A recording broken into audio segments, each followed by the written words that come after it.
menyenangkan ya.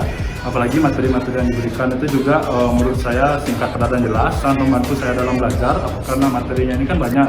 Tadi Ingenio ini sudah dirangkum sedemikian rupa, jadi kita lebih gampang untuk belajarnya. Lalu juga di Ingenio ini kita selain materi, kebetulan saya juga ikut kelas OSC, jadi di OSC itu sudah diajarkan mengenai tips and triknya dalam menjalani OSC itu bagaimana. Lalu juga ada simulasinya, jadi ada simulasi OSC lengkap dengan jumlah 14 session, jadi memberikan kita bayangan ke depannya, oh OSC itu seperti apa. Untuk pesannya sih, semoga Ingenio lebih baik ke depannya. Saya saja memilih Ingenio, kamu kapan memilih Ingenio-nya?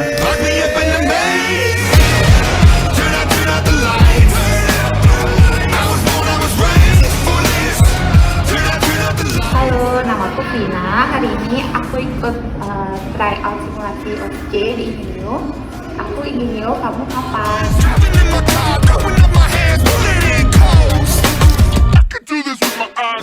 Saya Rafael dari kelas Ingenio dan Pasar 2F. Di sini saya mengikuti kelas dari CVT dan juga OSK. Untuk dari saya sendiri, kelas OSK dan CVT di sini sangat membantu saya dalam persiapan UKM PBT. Dan juga untuk simulasinya di sini sangat membantu karena dari tutornya mengajarkan kami untuk bagaimana berlatih dengan cara yang efektif dan efisien.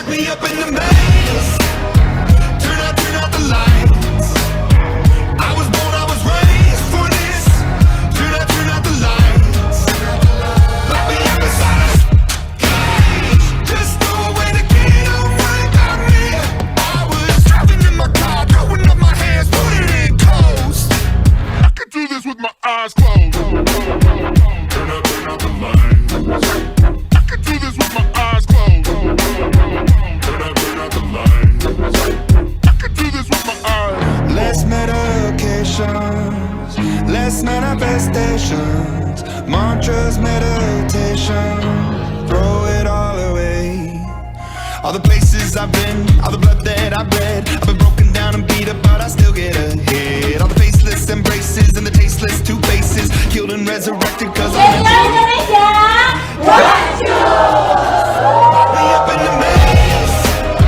Turn out the lights. I was born, I was raised for this. Turn out the lights. Let me up inside. Just throw away the key, don't worry about me. I was driving in my car, throwing up my hands, putting in coast. I could do this with my eyes closed. Turn out the lights.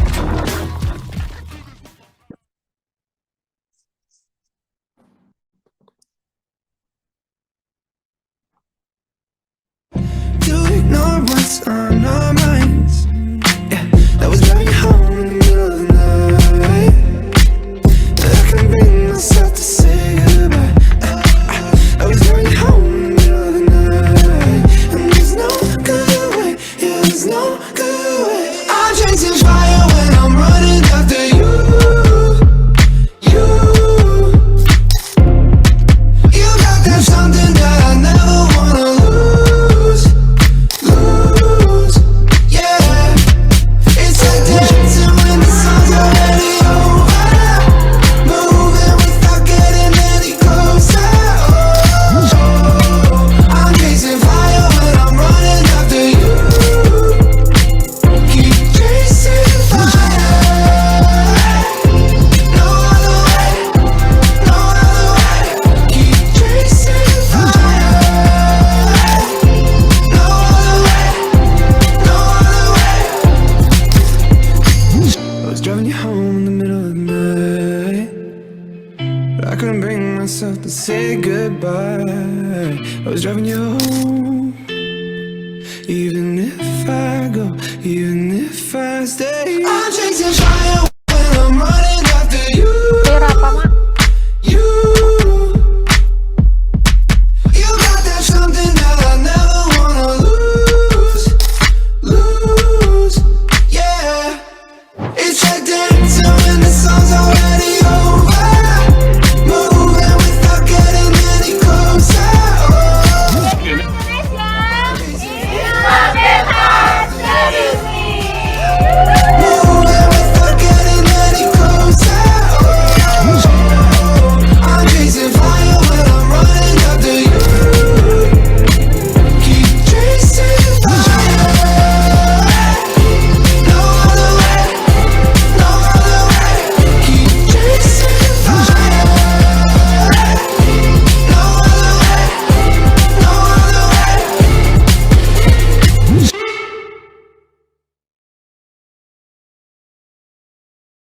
Game start.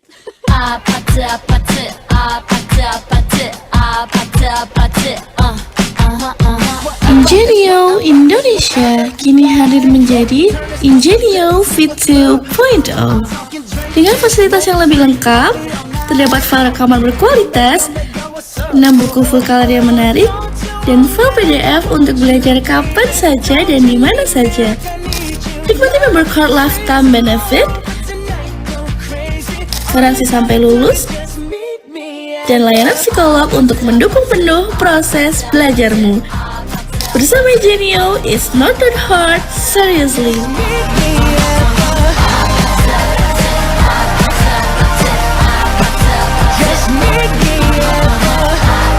Ingenio, the gold standard of mid learning.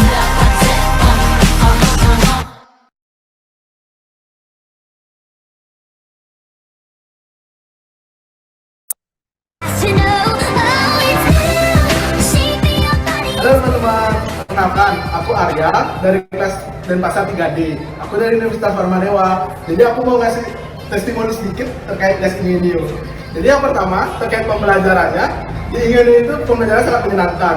Jadi kita lebih mudah untuk mempersiapkan UKM BPD. Selain kita belajar sendiri, lalu yang kedua dari kampus, yang ketiga dengan bantuan tes Ingenio, saya lebih mudah mempersiapkan UKM BPD. Kenapa? Yang pertama, terkait tutor. Tutornya bagus banget. Di sini tutornya sangat mendukung, baik, dan menjawab setiap pertanyaan kita dan standby 24 jam. Jadi tutornya itu bisa dicat jam berapapun, walaupun beliau sibuk, dan mereka akan tetap membalas dan memberikan jawaban yang sesuai dan lengkap seperti itu. Lalu yang kedua, buku. Di sini bukunya sangat bagus sehingga semua soal-soal ataupun materi-materi yang sering keluar di UKM BPD itu sudah tercakup di dalamnya. Bukunya nggak tebal-tebal, tapi penting seperti itu. Jadi langsung kita bisa fokus untuk mempelajari soal-soal maupun materi-materi yang sering keluar di UKM BPD. Lalu di Ingenio ini juga kita dikasih soal-soal dan tryout sehingga kita bisa mengevaluasi diri kita sendiri seberapa jauh perkembangan kita sebelum maupun sesudah mengikuti Ingenio dan persiapan kita untuk mengikuti UKM BPD. Dan soalnya ini akan dibahas di akhir nanti oleh tutor-tutor Ingenio yang akan membuat kita lebih jelas mengapa pilihan jawabannya adalah itu seperti itu. Jadi kita lebih mudah untuk mengetahui soal-soal itu jawabannya apa karena sudah dijelaskan baik materi maupun kuncinya akan dibagikan oleh Ingenio. Lalu terakhir, walaupun di Ingenio kita lesnya setiap hari, belajar setiap hari, tapi itu worth it banget. Jadi ayo, tunggu apa lagi? Masa nggak join saya ikut Ingenio?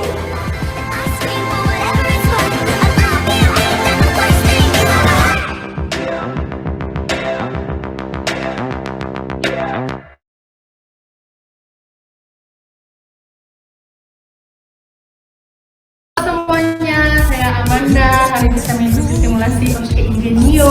Kesannya tetap seru, kakaknya sangat mengayomi, memberikan insight yang sangat luar biasa untuk OSCE kita. Saya yakin 100%. Yes, good. Mr. Car smoking pain, we're taking out of play till you until you caught me on good side in that good light. I swear I wasn't like that. Until I got you on my good side, but that good light. I swear I wasn't like that. No.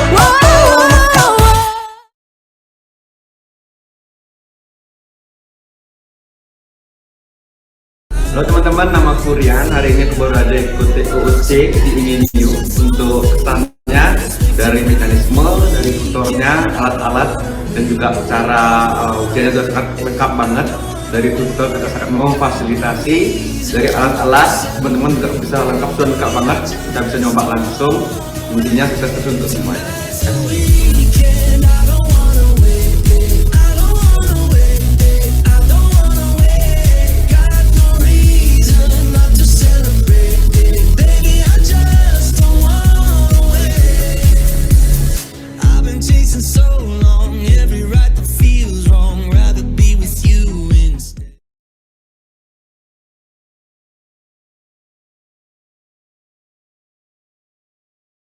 Saya Rafael dari kelas Ingenio Denpasar 2F. Di sini saya mengikuti kelas dari CPT dan juga OSCE.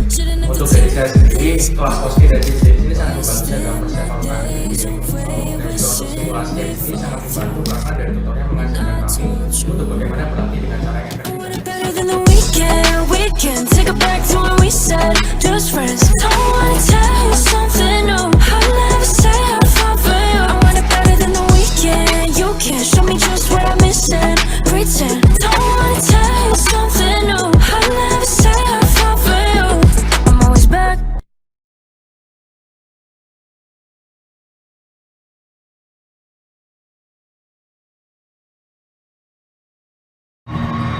And when the day broke, buried in violence, something made my mind up. I will spend these days as an island, alone and far away. Lock me up in the maze. Turn out the lights.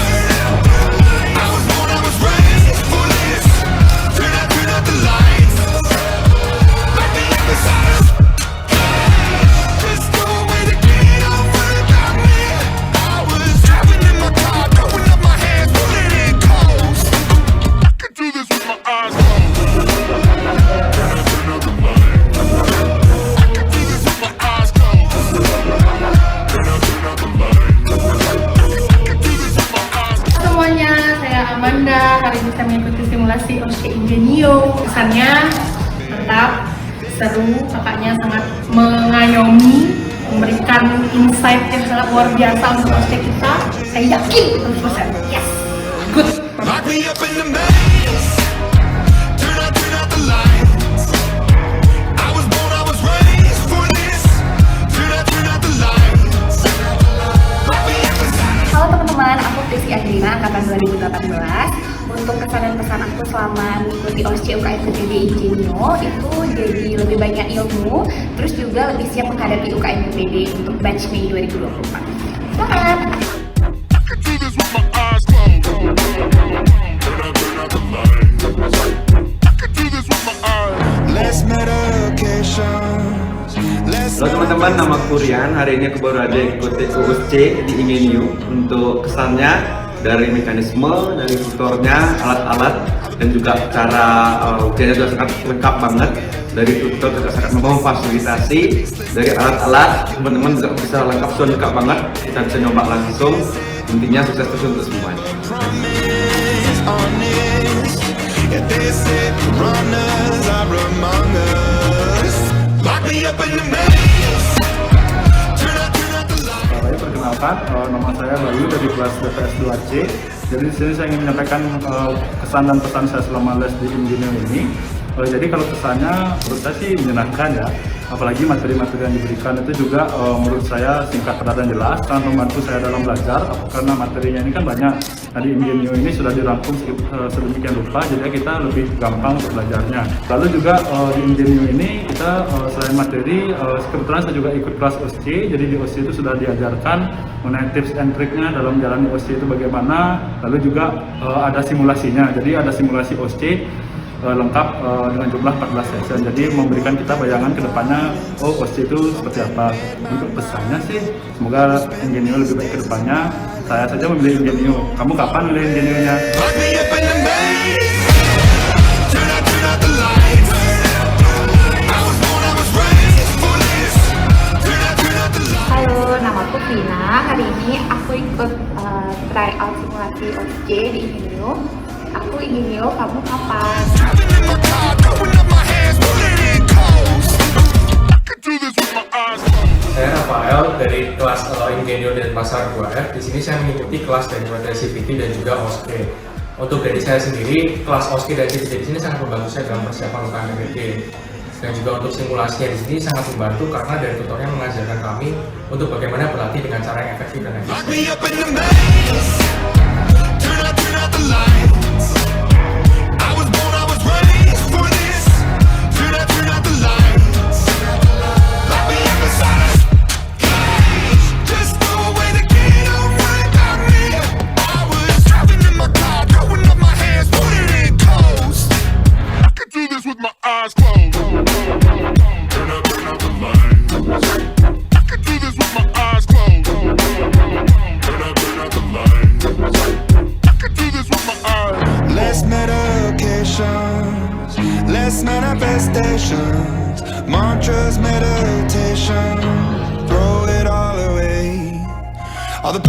I've been, all the blood that I've bled. I've been broken down and beat up, but I still get ahead. All the faceless embraces and the tasteless two faces, killed and resurrected cause I'm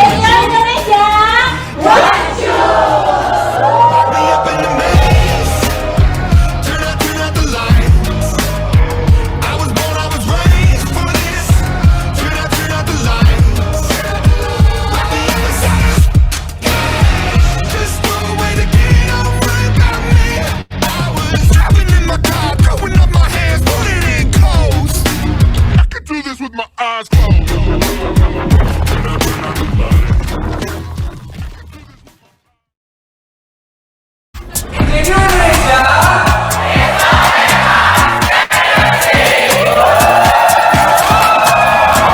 Recording in progress.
Yuhu, halo teman-teman semua, salam kenal ya. Nama aku Gita. Hari ini akan bersama-sama dengan teman-teman semua untuk bisa memberikan sneak peek sedikit tentang materinya dari Ingenio Indonesia. Sebelumnya aku mau minta tolong buat teman-teman semua yang sudah bergabung boleh dong on cam dulu ya. Mau lihat nih mukanya satu-satu, kira-kira apakah teman-teman ini sudah ready semua untuk menerima materi yang ada, dan nanti akan aku spill juga untuk jenis soal SCT-nya guys, yang mungkin kalian semua pada takut deg-deg ser. Tadi udah lihat testimoni ya, video-video testimoni yang ada itu nggak peres, nggak dibayar. Jadi mereka dengan kerelaan hati untuk kasih tahu teman-teman semua testimoni sebegitu adanya ya. Tidak ada apanya, tapi apa adanya. Ayo, yang udah join bisa on cam dulu yuk. Biar kelihatan nih muka-mukanya yang udah ready menerima setiap materi.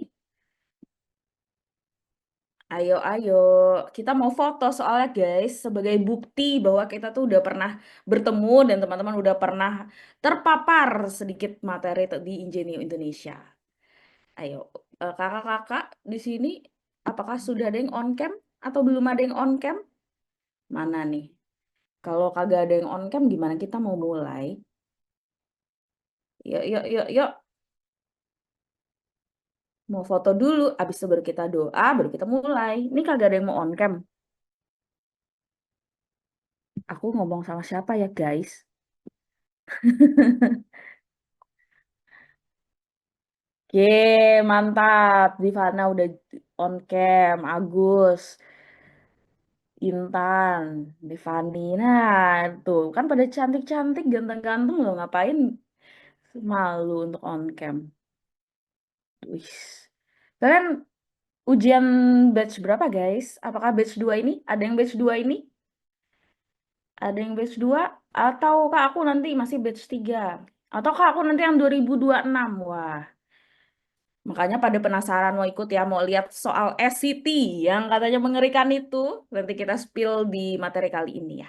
Oke, kakak IT boleh kita berfoto ria karena ini udah pada ada yang on cam. Sebentar ya, aku lihat dulu. Sip. Aku juga sambil jaga-jaga on cam. Ready? Oke. Pose pertama. Oke, boleh ikuti gayanya Divana ya. 1, 2, 3. Tahan, tahan, tahan. Oke, ini masih slide 1. Berikutnya ya, Kakak. IT kita ke slide 2. 3, 2, 1. Oke. Ganti gaya. 1, 2, 3. Lanjut lagi. 1, 2, 3. Sigma banget gak sih, Miwing? Sigma, Sigma. Nggak usah ketawa kalian. Oke, udah selesai fotonya. Sebelum kita mulai, ada baiknya kita berdoa dulu ya, teman-teman. Semoga jaringannya dilancarkan dan ilmunya bisa diterima dengan baik. Berdoa dipersilahkan.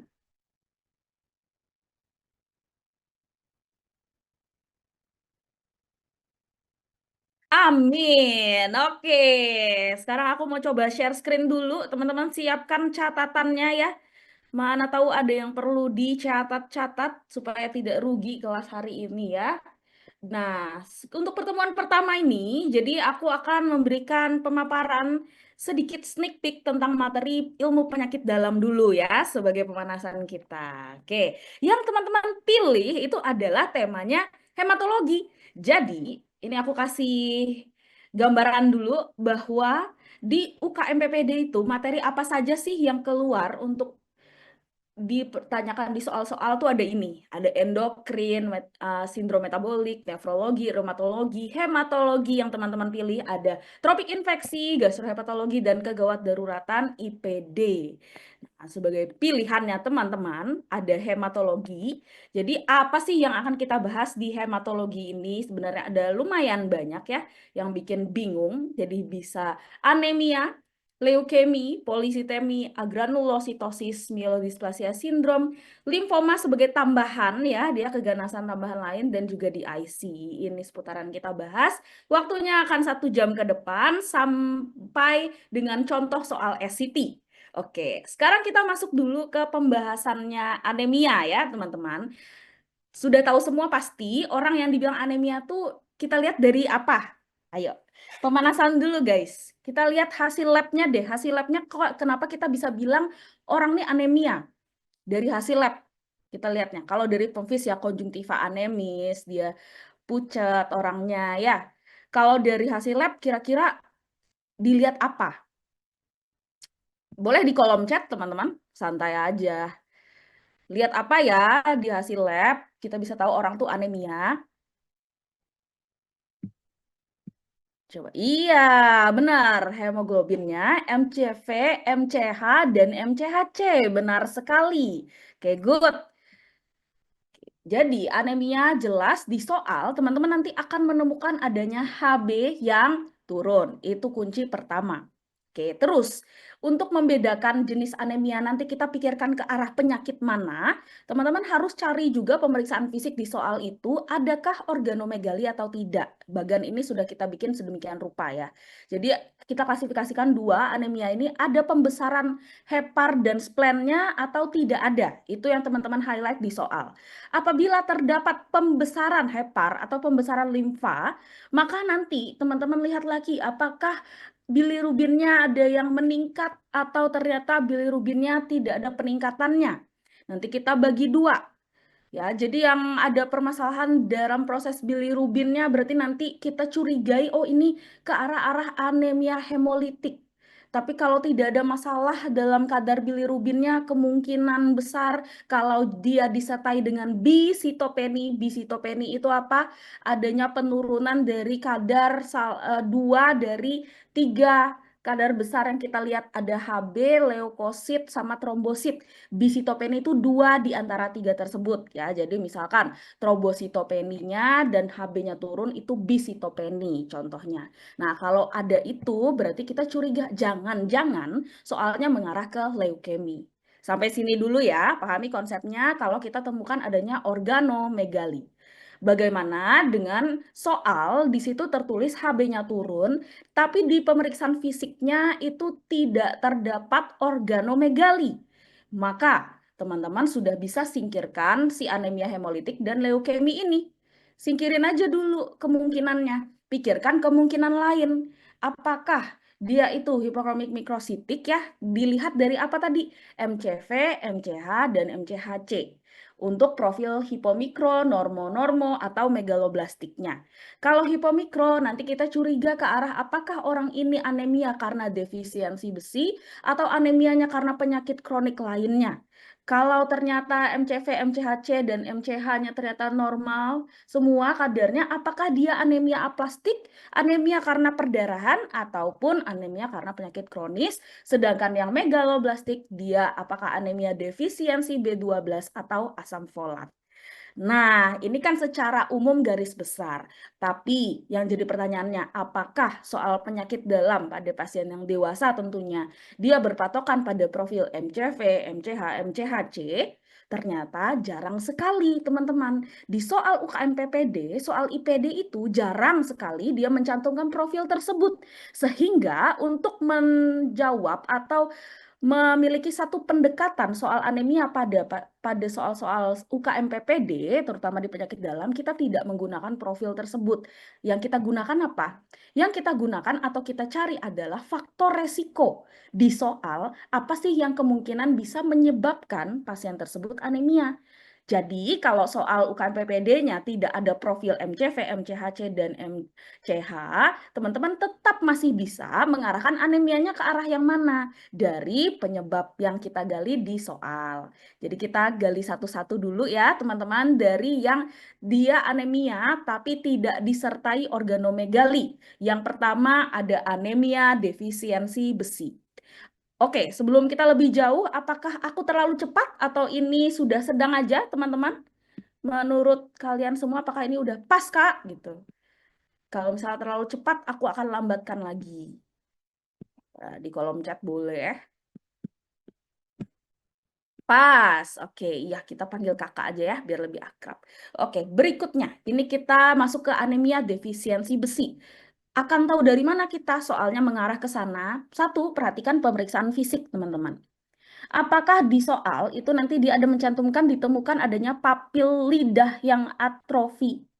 Makanya di gambar ini dikasih lihat tuh lidahnya mulus banget. Ya, ataukah nanti ada keterangan spoon nail. Jadi kukunya nih mencuat ke atas kayak sendok. Itu ciri-cirinya kita curiga ini anemia defisiensi besi. Oke. Selain dari pemeriksaan fisiknya, kalau ada pemeriksaan penunjang dari eritrositnya, nanti akan teman-teman temukan sel sigar atau sel pensil namanya. Oke, dengan soal yang minimum, kita sudah bisa memikirkan, oh ini kemungkinan anemia defisiensi besi. Cuman dari 2 poin pertama. Oke, kalau nggak ada 2 poin pertama, gimana caranya, Kak? Lihat faktor resikonya apa. Soal ceritanya ada bilang apa? Apakah pasiennya ini jarang pakai sendal sehingga dia kecurigaan terkena kasus cacingan ya penyakit hookworm, ataukah pasiennya ini ada clue bahwa dia jarang makan daging, jarang makan ikan, jarang makan semua yang protein hewani ya, dengan diet vegetarian. Nah, itu juga kita bisa curiga anemia defisiensi besi. Atau dia sedang hamil, atau dia punya perdarahan dari GI tract-nya, gastrointestinal tract-nya yang sifatnya kronis, atau dia menometoragi, jadi dia haidnya terlalu banyak. Nah, dari faktor resiko ini pun sudah cukup buat teman-teman bisa mendiagnosis dia anemia defisiensi besi. Kalau di soal UKM PPD-nya pelit, itu ya. Untuk penunjang memang ini jarang sekali ditimbulkan, tapi supaya teman-teman tahu aja, jadi kalau ada pemeriksaan penunjang tambahan, jadi nanti akan diperiksalah serum iron untuk melihat kadar zat besi yang ada. Jadi kalau untuk anemia defisiensi besi, serum ironnya pasti akan rendah. Oke, tapi total iron binding capacity-nya, yaitu TIBC ini, dia pasti akan meningkat. Total iron binding capacity itu yang berikatan. Ya, jadi kalau yang berikatannya banyak tapi serum ironnya rendah, artinya yang free serum ironnya tidak terikat itu lebih sedikit, maka kita curiga dia anemia defisiensi besi. Sedangkan untuk ferritin atau cadangan zat besinya pun juga pasti akan sedikit. Itulah ciri khas dari anemia defisiensi besi. Solusinya, orang yang anemia defisiensi besi diapain? Itu pertanyaannya. Yang pertama adalah yang kita highlight merah. Kita berikan dia penambah zat besi ya, baik secara oral atau intravena. Di sini Kak, di depannya transfusi. Di depan transfusi itu belum tentu terapi utama ya teman-teman. Jadi terapi utama tetap suplemen zat besi baik oral atau IV. Transfusi akan kita berikan apabila pasiennya memenuhi indikasi untuk transfusi. Apa indikasi transfusi? Nanti di belakang setelah ini kita bahas ya. Oke, itu untuk anemia defisiensi besi teman-teman. Bagaimana dengan anemia aplastik? Anemia aplastik, teman-teman harus ingat nama lainnya ya. Nama lainnya yaitu pansitopeni primer. Apa itu Kak pansitopeni? Tadi aku di depan sudah menerangkan bisitopeni. Bisitopeni itu 2 komponen yang rendah ya. Hb-nya turun, disertai trombositnya bisa turun. Pansitopeni artinya ketiga-tiga komponen ini turun. Hb turun, trombositnya turun, leukositnya juga turun. Itulah pansitopeni, teman-teman. Ada kata-kata primer di belakang. Kalau ada kata primer, berarti nanti kita akan belajar ada pansitopeni yang sekunder. Nah, bedanya primer dan sekunder konsepnya adalah kalau primer artinya organ yang menghasilkan sel-sel darah ini itu terganggu, teman-teman. Organ apa yang bisa menghasilkan komponen-komponen seluler darah ini adalah sumsum tulang. Jadi kalau kita bahas pansitopeni primer, artinya sumsum tulangnya bermasalah sehingga menyebabkan produksi trombositnya rendah, leukositnya rendah, Hb-nya pun rendah.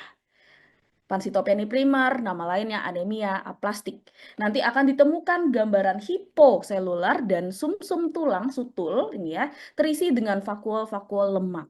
Solusinya apa kalau sumsum tulang seseorang bermasalah? Kalau ditanya terapi definitif, definitif itu artinya adalah bagaimana cara kita mengatasi masalahnya memang. Karena kita tahu pansitopeni primer masalahnya adalah di sumsum tulang, maka yang kita perbaiki adalah sumsum tulangnya, ya kan? Jadi kalau ditanya terapi definitif, jawabannya adalah transplantasi sumsum tulang. Kak, kenapa yang dimerahin itu yang transfusi? Nah, transfusi ini bukanlah tata laksana definitif, tapi tata laksana pertama kali atau tata laksana utamanya karena tak segampang itu kita untuk bisa mentransplantasikan sumsum tulang. Ya, jadi secara klinis tidak semua tata laksana itu adalah tata laksana definitif ya, teman-teman. Tapi karena kesulitan untuk transplantasi sumsum tulang, maka transfusi menjadi pilihan pertama untuk terapi pansitopeni primer. Kecuali soalnya nanti menanyakan apakah tata laksana definitif untuk anemia aplastik? Jelas jawabannya transplantasi sumsum tulang. Tapi kalau apakah tata laksana yang tepat pada pasien saat ini? Kalau dia memenuhi indikasi transfusi, jawabannya adalah transfusi. Oke, sampai sini teman-teman bisa mengerti bahwa mendapatkan slide saja itu tidak cukup, tapi kita perlu penjelasannya. Oke, kita lanjut ya teman-teman. Ada anemia apa lagi nih ya? Ada anemia megaloblastik. Anemia megaloblastik tadi ada 2. Anemia defisiensi B12 dan ada juga anemia karena kekurangan asam folat. Bedanya 2 ini gimana nih? Hati-hati ya, karena ada banyak yang suka lupa dan ketuker. Defisiensi B12 atau pernisiosa itu disebabkan karena adanya faktor intrinsik nih. Faktor intrinsik artinya faktor di orang tersebut apa yang menyebabkan penyerapan B12-nya itu terganggu. Ternyata karena adanya penyakit-penyakit pada gaster. Kenapa? Karena penyerapan B12 itu terjadinya di lambung. Kalau ada penyakit lambung, jadi dia akan sulit menyerap B12. Alhasil apa? Sekalipun dia konsumsi banyak yang mengandung B12, tetap saja di dalam darah itu tidak terdapat karena penyerapannya terganggu. Jadi, kalau kita mau berpikir, ini anemia defisiensi B12 nih, berarti teman-teman harus cari tahu dulu di soal, apakah dia ada penyakit gaster goiter yang kronis, apakah ada kasus gastritisnya atau malah pasiennya ada riwayat gastrektomi nih karena dia mau kurus misalkan di gastrektomi. Nah, kalau dia melakukan itu berarti kita curiga, pemikiran kita adalah oh jangan-jangan pasiennya anemia defisiensi B12. Nanti ditambah dengan pemeriksaan penunjang yaitu skilling test yang positif. Bedanya dengan defisiensi asam folat apaan? Kalau defisiensi asam folat sering terjadi pada ibu-ibu hamil yang mengalami abortus atau pasien-pasien yang punya penyakit hepar atau pasien-pasien yang suka konsumsi alkohol atau pasien-pasien yang ada riwayat menggunakan obat antikonvulsi ya seperti phenytoin atau juga konsumsi INH. Nah, itu contoh-contohnya. Jadi, cari tahu dulu faktor resiko apa yang ada di soal tersebut, arahkan dia ke defisiensinya. Kalau defisiensi B12 ya kasih suplemen B12, kalau defisiensi asam folat berikan suplemen asam folat. Itu yang utama. Apabila memenuhi indikasi transfusi, maka jawabannya adalah transfusi. Oke, jadi yang dua ini dulu di belakang, nanti pilihan transfusi lihat indikasinya ya untuk anemia megaloblastik. Berikutnya ada anemia perdarahan, teman-teman. Kalau ini jelas, ini berarti ada sumber perdarahan sebelumnya. Ada frakturkah dia yang terbuka atau ada luka terbuka dan lain-lain. Biasanya anemia perdarahan ini soalnya cenderung soal bedah biasanya ya. Jadi nanti penunjangnya bisa dicek retikulosit count-nya dan nanti solusinya apa tergantung berapa besar perdarahannya ya. Ini akan dibahas di materi bedah. Kalau dia memenuhi indikasi transfusi PRC, maka kita akan berikan transfusi PRC. Itu untuk anemia-anemia yang dia itu tidak ditemukan adanya hepatosplenomegali. Sekarang kita beralih ke anemia yang terdapat hepatosplenomegalia, guys. Jadi di FEMFIS dibilang heparnya membesar, splennya membesar. Kita curiga pertama anemia hemolitik kemungkinan. Anemia hemolitik sendiri, ini kita juga bagi menjadi dua lagi. Compare-nya atau perbandingannya adalah talasemi atau AIHA. Perbedaannya di mana? Talasemi ini biasanya sering sekali keluar pada soal-soal anak ya teman-teman. Cuman talasemi yang di penyakit dalam kita bahas adalah kelanjutan apabila pasien anak tersebut kelak menjadi dewasa. Ya, ini talaseminya dibahas di sini. Jadi kalau mau tanya talaseminya mayor, minor, alfa, beta, itu nanti akan dibahas di ilmu kesehatan anak. Jadi kita hanya lanjutan saja talaseminya pada orang dewasa. Jelas tampakan fisiknya akan ketemu rodent face. Terus dari pemeriksaan eritrositnya ada anisopoikilositosis. Apa itu Kak? Jadi teman-teman akan menemukan dari mikroskop itu untuk ukuran dan bentuk sel darah merahnya berbeda-beda atau beragam. Itu definisi dari anisopoikilositosis. Dan nanti bisa akan teman-teman temukan adanya sel target.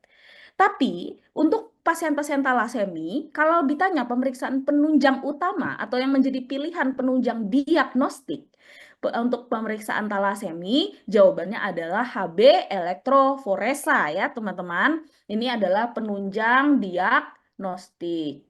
Tuh. Terapinya diapain orang dengan talasemi ini ya? Dia satu kelainan, jadi ya solusinya nggak ada lain, nggak ada bukan. Pasien ini harus ditransfusi darah, teman-teman ya. Transfusi dan chelating agent. Jadi nanti kalau teman-teman curiga talasemi itu bisa juga, misalkan teman-teman nggak ada dikasih tahu rodent face-nya, nggak ada dikasih tahu hasil eritrositnya, cuman dikasih sneak peek bisa penunjang HB elektroforesa atau nggak ada sama sekali, tapi di soal dibilang pasien ini sedari kecil dia sering menjalani transfusi, teman-teman. Cuman itu tok clue-nya, berarti teman-teman juga langsung bisa jawab ini talasemi. Oke, jadi nggak ada rodent face, nggak ada pemeriksaan eritrosit, nggak ada HB elektroforesa, soalnya pelit banget, cuma dibilang waktu kecil pasien sering rutin transfusi darah. That's it. Boleh teman-teman jawab, oh ini talasemi.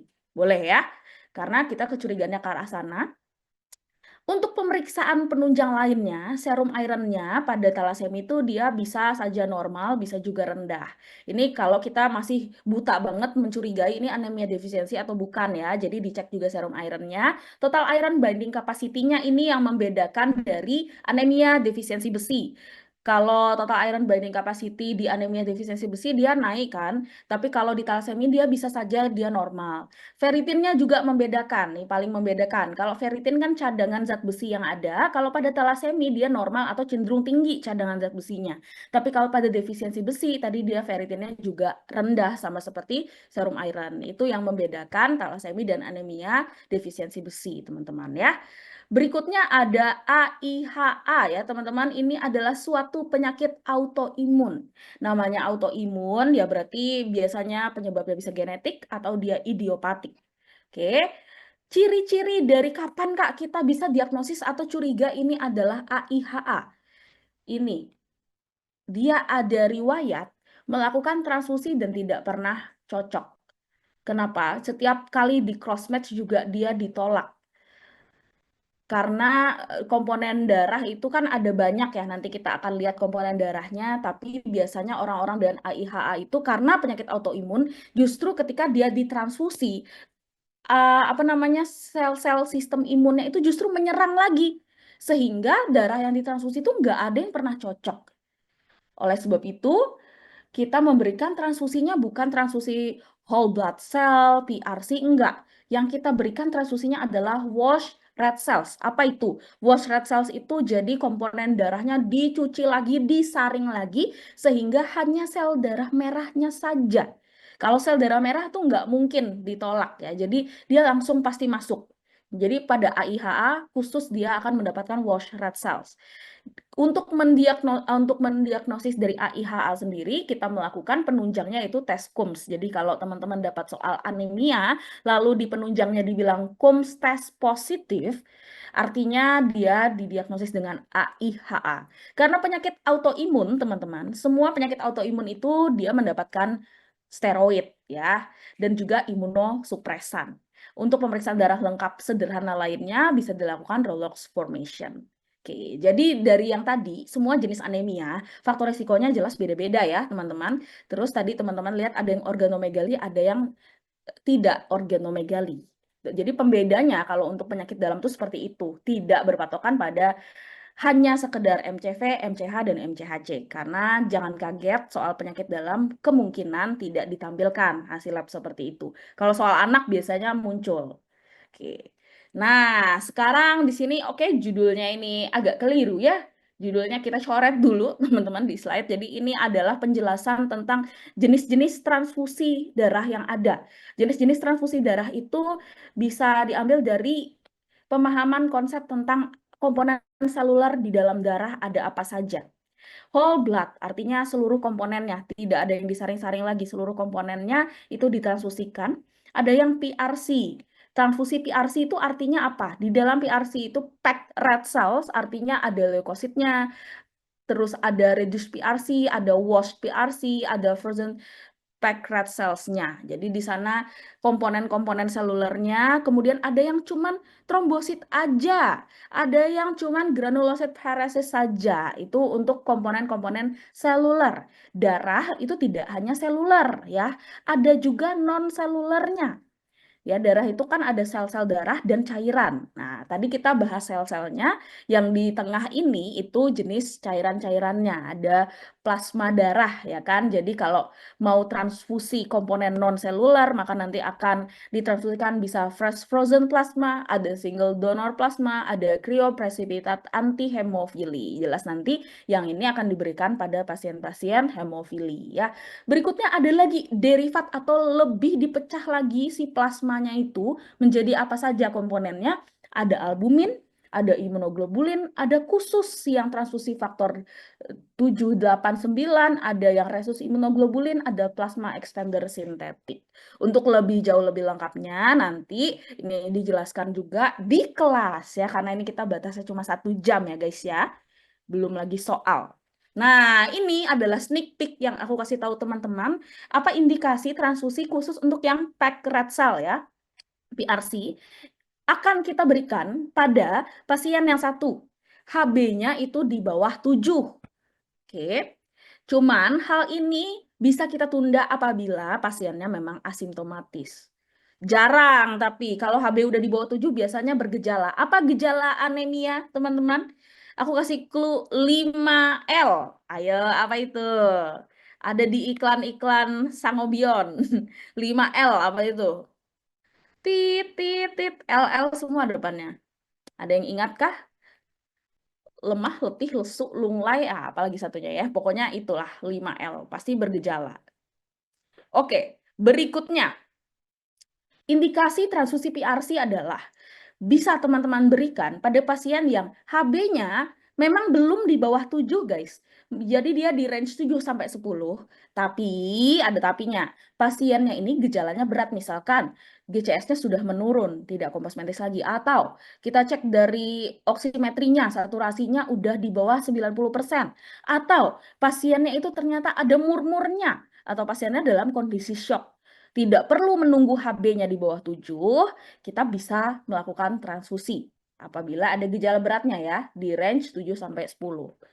Bisa juga kita tidak perlu menunggu sampai dia di bawah 7, asalkan HB-nya di bawah dari 13, tapi pasiennya memang sudah kita ketahui dia ada riwayat sakit jantung atau paru-paru, atau pasiennya memang menunjukkan adanya tanda hipoksia yang ditandai dengan jelas nilai saturasi oksigen, teman-teman, yang tidak berespon dengan kita berikan oksigenasi. Jadi kalau kita kasih oksigen kok dia kagak naik-naik ya saturasinya, ternyata pasiennya ada misalkan PPOK, atau misalkan pasiennya gagal jantung, HB-nya 10 misalkan. Nah, itu juga bisa sebagai indikasi transfusi dari PRC. Atau pasien-pasien yang akan menjalani kemoterapi dengan HB di range 7 sampai 10 juga boleh kita berikan transfusi PRC terlebih dahulu. Oke, jadi inilah indikasi-indikasi kapan teman-teman memilih untuk terapinya adalah transfusi PRC ya.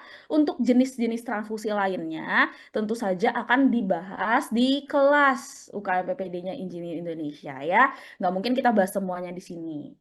Oke, nah ini sekarang aku mau kasih tahu lagi, tadi kita sudah bahas anemia hemolitik ya.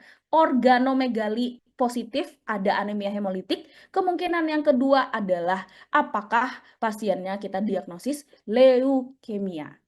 Apa itu leukemia? Leukemia adalah suatu jenis keganasan pada darah ya. Jadi bisa ditandai dengan bisitopeni. Bisitopeni berarti ada dua komponen yang rendah, yaitu HB-nya turun disertai trombositnya turun ya. Untuk membedakan leukemi ini sebenarnya sangat mudah ya teman-teman, nanti aku ajari konsepnya. Tapi teman-teman bisa tahu yang di awal tadi aku udah bilang ada hepatosplenomegali, diabisitopeni. Kemudian pemeriksaan fisik yang akan teman-teman temukan bisa saja adanya spontan bleeding. Bisa epistasis atau peteki juga bisa disertai dengan demam sebelumnya. Ada faktor resiko yang bisa menyebabkan pencetus yaitu exposure dari benzen. Terus penunjang yang dilakukan untuk ngecek pasien ini leukemia atau enggak bisa analisa sumsum tulang ya. Untuk terapinya jelas dilakukan kemoterapi, definitifnya bisa transplantasi sumsum tulang yang adalah memang sulit. Tapi ini spesialistik untuk leukemi teman-teman, bukan kompetensinya dokter umum. Jadi kompetensi dokter umum sekedar untuk mendiagnosis ya. Jadi bagaimana kita mendiagnosis leukemi? Leukemi ini dibagi menjadi akut dan juga kronik. Aduh, ini tulisannya banyak sehingga aku harus ajarkan konsepnya di sini teman-teman. Aku pakai yang ini aja ya. Nah, jadi bagaimana dengan mudah kita tuh tidak menghafal tapi memahami leukeminya ada akut, kelihatan ya tulisannya teman-teman, dan juga kronik. Kita bagi jadi dua. Jadi proses untuk sel-sel darah itu bisa dari dia imatur menjadi matur, itu ada perjalanannya teman-teman. Sel darah itu kita bagi menjadi dua jenis. Ada yang limfoid, ada yang mieloid. Oke. Ini kita awali dari dia sel-sel yang imatur. Sel-sel imatur limfoid itu disebut dengan limfoblast. Yang ada kata blast-blastnya berarti selnya imatur. Nih ya, limfoblast. Sedangkan mieloid apa? Mieloblast. Kalau ada blast-blastnya berarti imatur. Limfoblast, mieloblast ini proses pematangannya nanti akan mengalami suatu meiosis dan meiosis teman-teman ya. Jadi ada pembelahan pembelahan semakin lama semakin banyak dan mengalami pematangan yang nantinya sel-sel limfoblas ini nanti akan menjadi apa? Sel-sel limfosit. Iya, ada limfosit T, limfosit B, banyak.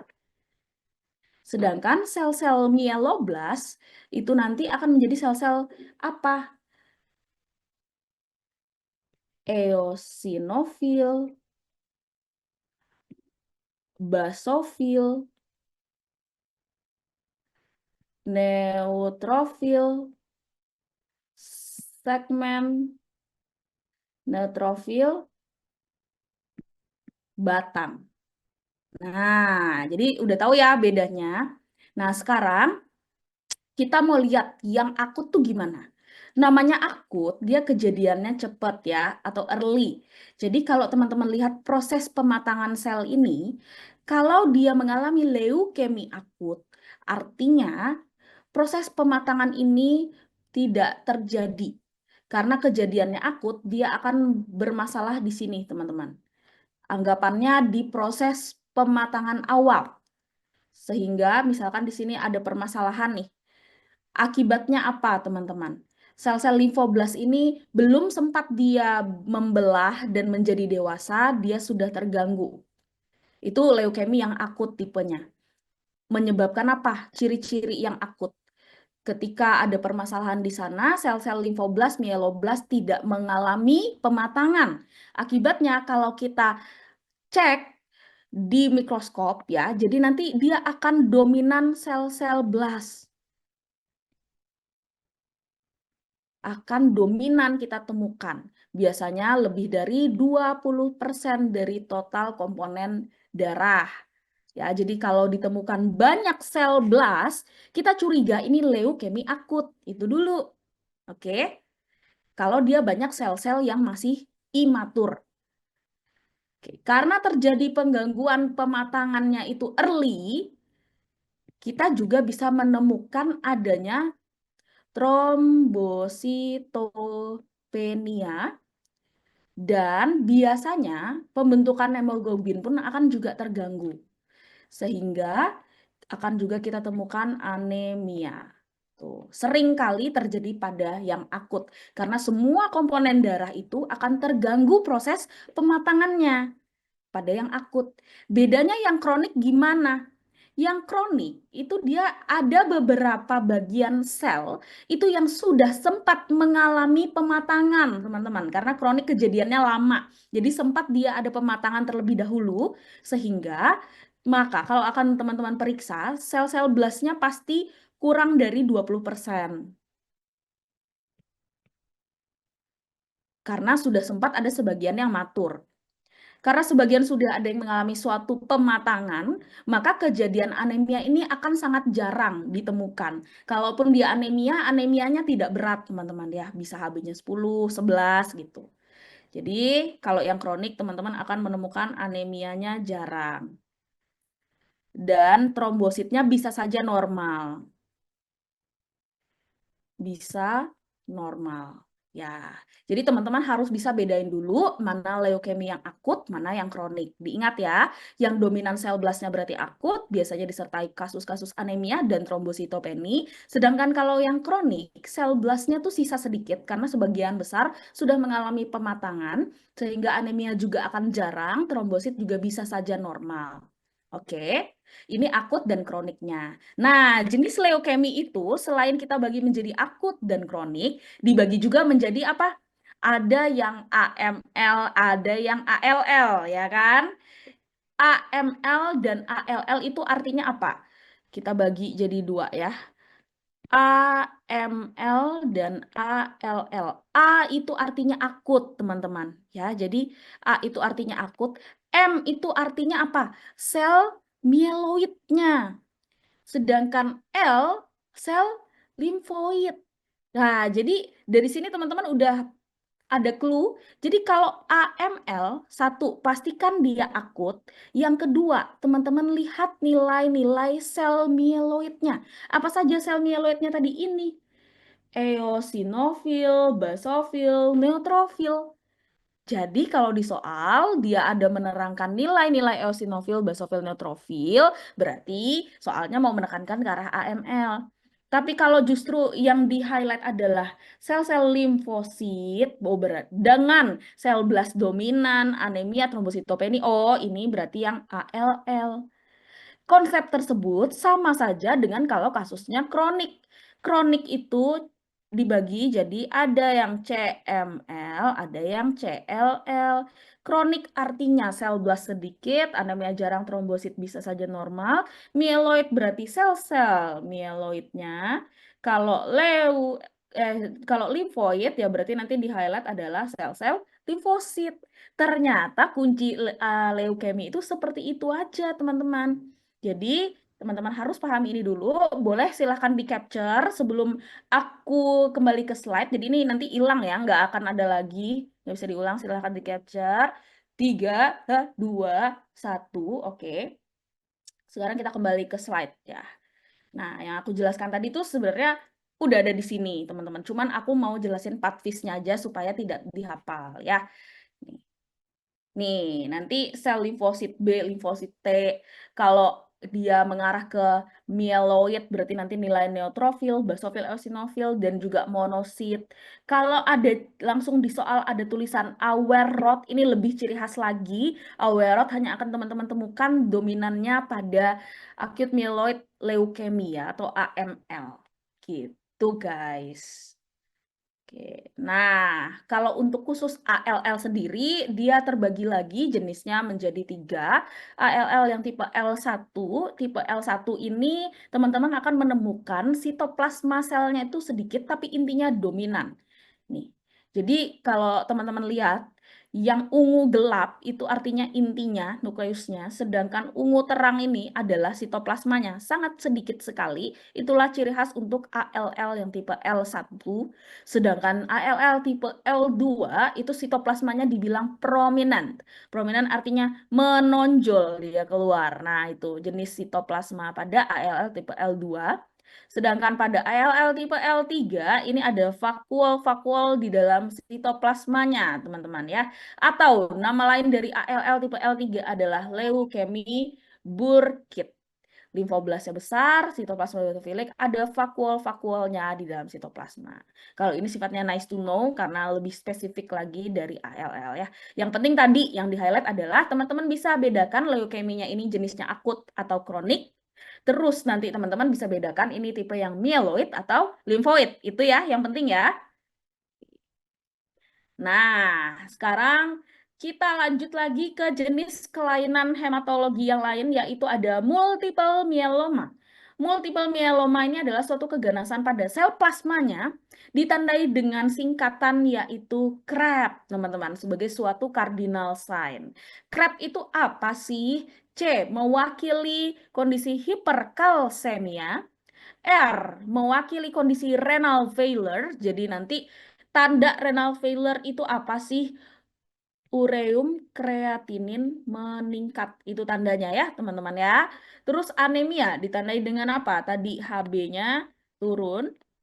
Lalu B-nya apa? Bone lesion. Jadi biasanya di soal dia akan disertai kejadian fraktur ya, bisa fraktur kompresi vertebra atau osteolitik yang menyebabkan CRS atau HNP. Nah, sudah teman-teman lihat, oh ada nih CRAB-nya di soal, kita pikirkan kemungkinan multiple myeloma. Lalu yang ditanya adalah pemeriksaan penunjang. Jadi jawabannya adalah elektroforesis serum. Nanti akan teman-teman temukan protein M-spike. Lalu teman-teman juga bisa melakukan pemeriksaan di urinnya, itu ketemu Benz-Jones protein, pemeriksaan UL ya, jangan salah. Lalu habis itu ada biopsi bone marrow, dan kalau untuk darah lengkap Rolox formation. Kalau untuk multiple myeloma soalnya sangat berciri khas ya teman-teman, jadi hanya ini aja penjelasannya. Jadi asal teman-teman temukan hiperkalsemi, URCR meningkat, HB turun, adanya fraktur, oh multiple myeloma nih. Udah, sangat kelihatan. Oke. Berikutnya ada polisitemia. Nah, ini adalah lawan dari yang tadi kita terangkan dari awal. Kalau anemia, HB-nya turun. Bisitopeni, HB turun, trombosit turun. Kalau pansitopeni, semuanya turun ya, Hb turun, leukosit turun, trombositnya turun. Kalau polisitemi, dia lawannya. Polisitemi ini Hb-nya naik. Oke. Polisitemi ini kita bagi menjadi 3, teman-teman. Yang pertama adalah polisitemia vera. What does it mean? Polisitemi vera ini adalah bukan cuman Hb-nya yang naik, tapi ternyata kadar leukosit dan trombositnya juga naik. Nah, jadi polisitemia vera adalah lawan dari pansitopeni. Kalau pansitopeni, Hb turun, leukosit turun, trombosit turun. Kalau polisitemia vera artinya Hb naik, leukosit naik, trombosit naik. Semua komponen seluler di dalam darah itu banyak, teman-teman. Bisa dibayangkan apabila semua komponen seluler dalam darah itu naik, darah akan semakin apa, teman-teman? Akan semakin kental atau cair. Ayo, kolom chat logikanya. Darah tadi kan terbagi jadi komponen seluler dan non-seluler yang cairan. Kalau selnya banyak, kira-kira darahnya jadi apa? Iya, pinter. Darah akan menjadi kental, teman-teman. Nah, kalau darah itu menjadi kental, masalah nggak? Aku tanya dulu, darah itu jadi kental masalah nggak? Ada yang kental, ada yang jadi kenyal, nggak yang kental. Oke, kalau darah kental masalah nggak nih kira-kira menurut teman-teman? Logika aja. Masalah, iya benar masalah besar tuh benar. Jadi aliran darahnya kan akan lebih lambat dari yang seharusnya karena dia kental. Solusinya apa? Kalau penyebabnya ini ya, secara patfis penyebabnya karena hiperproduksi dari sumsum tulang et causa mutasi gen JAK2. Solusinya apa nih sekarang? Solusinya adalah kita flebotomi. Hah, apa itu flebotomi, Kak? Jadi flebotomi itu adalah cara kita mengeluarkan darah yang ada pada pasien. Jadi sistemnya tuh kayak transfusi darah, bisa dibayangkan ya. Untuk transfusi darah, donor darah, sorry. Donor darah itu kan darah dikeluarin nih dari tubuh seseorang. Nah, itu flebotomi itu jadi darahnya dikeluarkan, terus nanti akan dimasukkan hidrasi cairan. Oke, jadi darah diambil keluar, nanti digantikan dengan cairan. Gunanya apa? Mengubah darah yang awalnya kental menjadi lebih cair. Ditambahkan nanti dengan pemberian aspirin. Jadi itu solusi untuk polisitemi vera. Kejadiannya sangat jarang sekali, teman-teman. Aku juga ketemu pasien ini baru 1 seumur hidup aku ya, baru 1 yang polisitemi vera dan memang di flebotomi. Lanjut, ada polisitemi fisiologis. Polisitemia fisiologis ini dia agak berbeda. Kalau vera tadi semua komponen selulernya naik, kalau polisitemia fisiologis ini biasanya Hb-nya doang yang naik, teman-teman.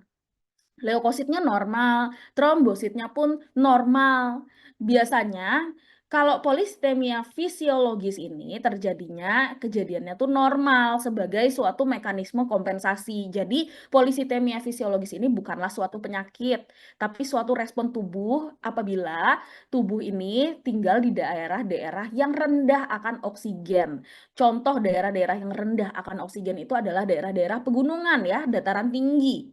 Ya, jadi nama lain dari polisitemi fisiologis itu adalah chronic mountain sickness atau Monks disease.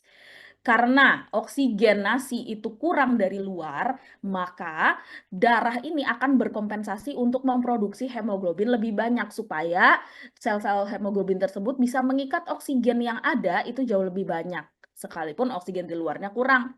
Menyebabkan apa? Klinisnya kita akan temukan pasiennya mungkin pipinya merah, hidungnya merah gitu ya. Yang sering kita tonton di film-film kalau dia mendaki gunung Mount Everest gitu. Pasti ada merah-merahnya. Nah, itu polisitemia. Jadi apa tuh? Ada kita bedain lagi polisitemia yang relatif, teman-teman. Kalau relatif ini sebenarnya dia disebabkan oleh suatu kondisi yang seolah-olah membuat Hb itu naik. Seolah-olah membuat darah menjadi lebih kental dari biasanya. Ada kata seolah-olah. Artinya sebenarnya pasien ini tidak punya masalah dalam produksi dari komponen seluler. Tapi apa kondisi yang menyebabkan darah itu menjadi lebih kental? Apa kira-kira? Kalau polisitemi vera tadi karena memang produksi komponen selulernya berlebihan. Kalau polisitemia relatif ini ada kondisi yang menyebabkan darah menjadi seolah-olah lebih kental. Padahal produksinya tetap aja, tapi kok darah bisa lebih kental? Berarti kenapa? Karena komponen cairan dalam darah itu berkurang. Kesannya darahnya jadi kental. Biasanya penyebabnya adalah karena dehidrasi. Orang dehidrasi, cairan tubuh berkurang. Cairan tubuh berkurang, ya berarti komponen seluler darah seolah-olah lebih dominan daripada yang cair. Sehingga kalau diperiksa, HB cenderung biasanya seakan-akan naik, padahal leukosit, trombosit normal, dan padahal pasiennya nggak ada penyakit apa-apa. Aku ilustrasikan supaya lebih paham lagi dengan gambar 2 tabung. Ini aku gambarin tabung A dan tabung B. Oke. Di tabung A, komponen selulernya segini. Begitu pula dengan komponen seluler di tabung B. Semua sama nih. Oke. Lalu, komponen seluler dalam darah ini juga akan dibarengi dengan komponen non-selulernya, yaitu cairannya. Aku gambarin komponen cairan di tabung A itu segini. Sedangkan yang B itu cuma segini. Antara tabung A dan tabung B, kira-kira darahnya yang mana yang akan lebih kental? Aku tanya yang lebih kental, A atau B?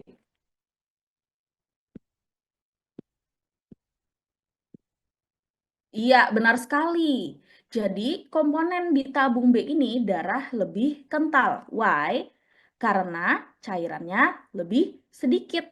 Itu yang terjadi pada polisitemia yang relatif. Komponen selulernya tetap saja, tapi cairannya karena lebih sedikit, seakan-akan darahnya kental gitu guys. Makanya namanya adalah polisitemi relatif.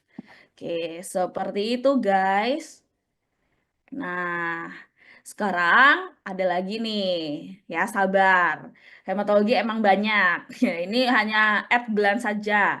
Tadi kita tahu leukemi adalah suatu keganasan pada darah yang ditandai dengan adanya anemia, biasanya disertai trombositopeni dan disertai adanya organomegali, ya kan? Kondisi kalau akut dia dominan sel blastnya, kalau kronis sel maturnya lebih dominan, sel blastnya sedikit, ya. Itu tadi yang sudah aku jelasin.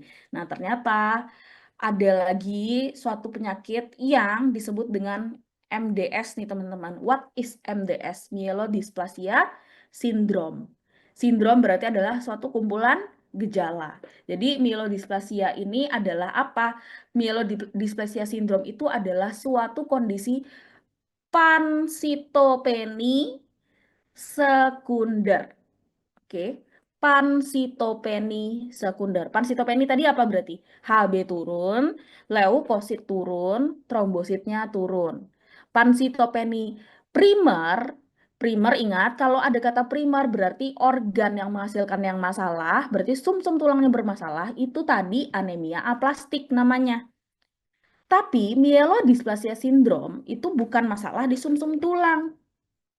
Myelodysplasia syndrome itu disebabkan oleh konsumsi obat-obatan yang mensupresi sumsum tulang. Karena disebabkan oleh obat-obatan itulah yang kita sebut dengan sekunder. Organnya sebenarnya nggak masalah teman-teman, tapi ada faktor luar lainnya yang menyebabkan terganggunya si sumsum tulang. Itulah yang kita sebut dengan myelodysplasia syndrome. Oke, sampai sini konsepnya aman ya, paham ya? Jadi kalau ada pansitopeni, lihat dulu ini primer atau sekunder. Dilihat dari mana? Ada riwayat konsumsi obatkah atau tidak dia di soal. Kalau ada konsumsi obat-obatan, oh kita lebih cenderung ini sekunder nih. Karena dia ada minum obat yang kompresi sumsum tulang. Gitu ya. Oke, aku sudah di reminder nih sisa 5-10 menit.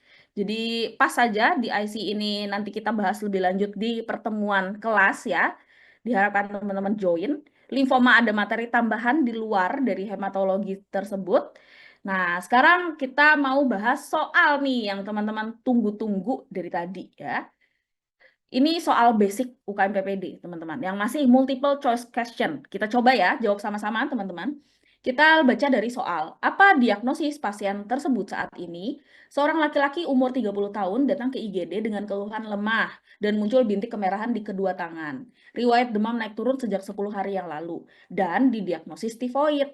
Serta diberi terapi kloramfenikol 4 kali 500 mg. Hasil pemeriksaan tanda vital dalam batas normal. Hasil laboratorium HB-nya 6, leukositnya 2.800, trombositnya 74.000, retikulosit 0,2%. Kira-kira ini apa, teman-teman? Ayo. Catat di sini HB turun, leukosit turun, trombosit turun.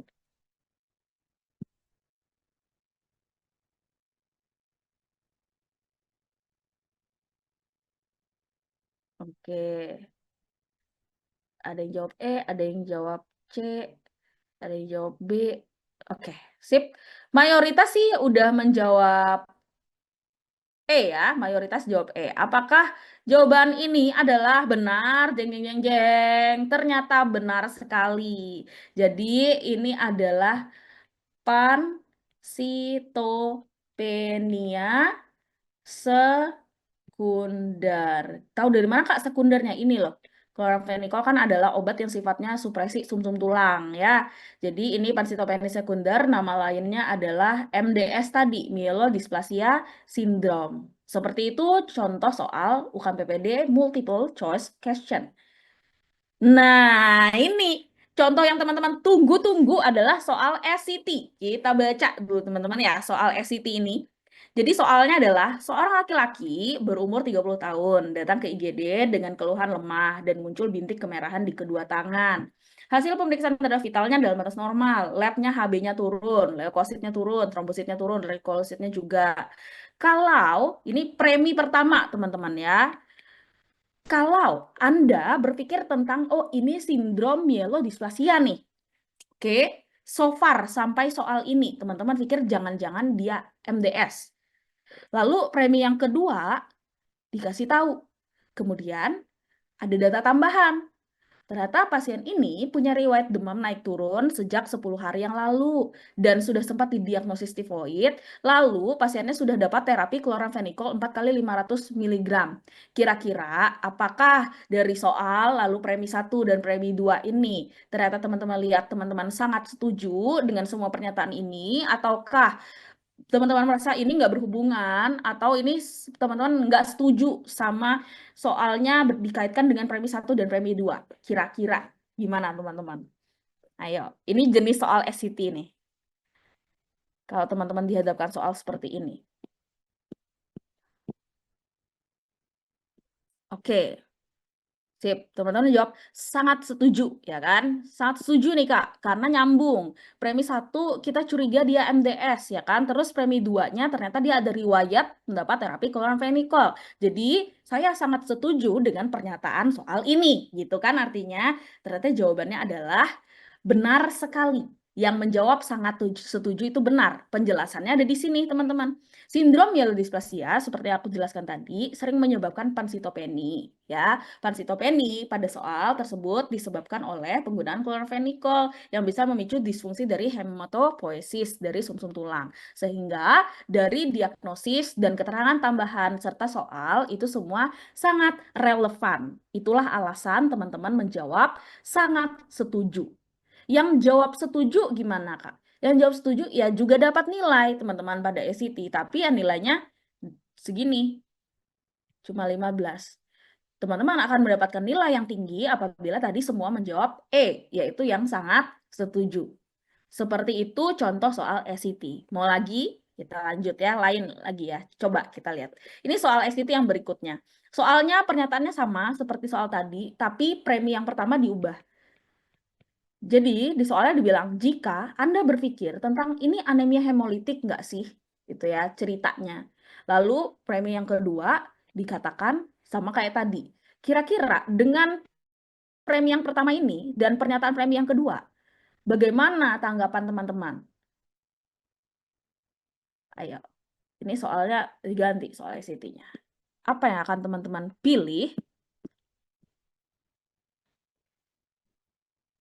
Oke, oke, sip. Ayo, jawab aja dulu.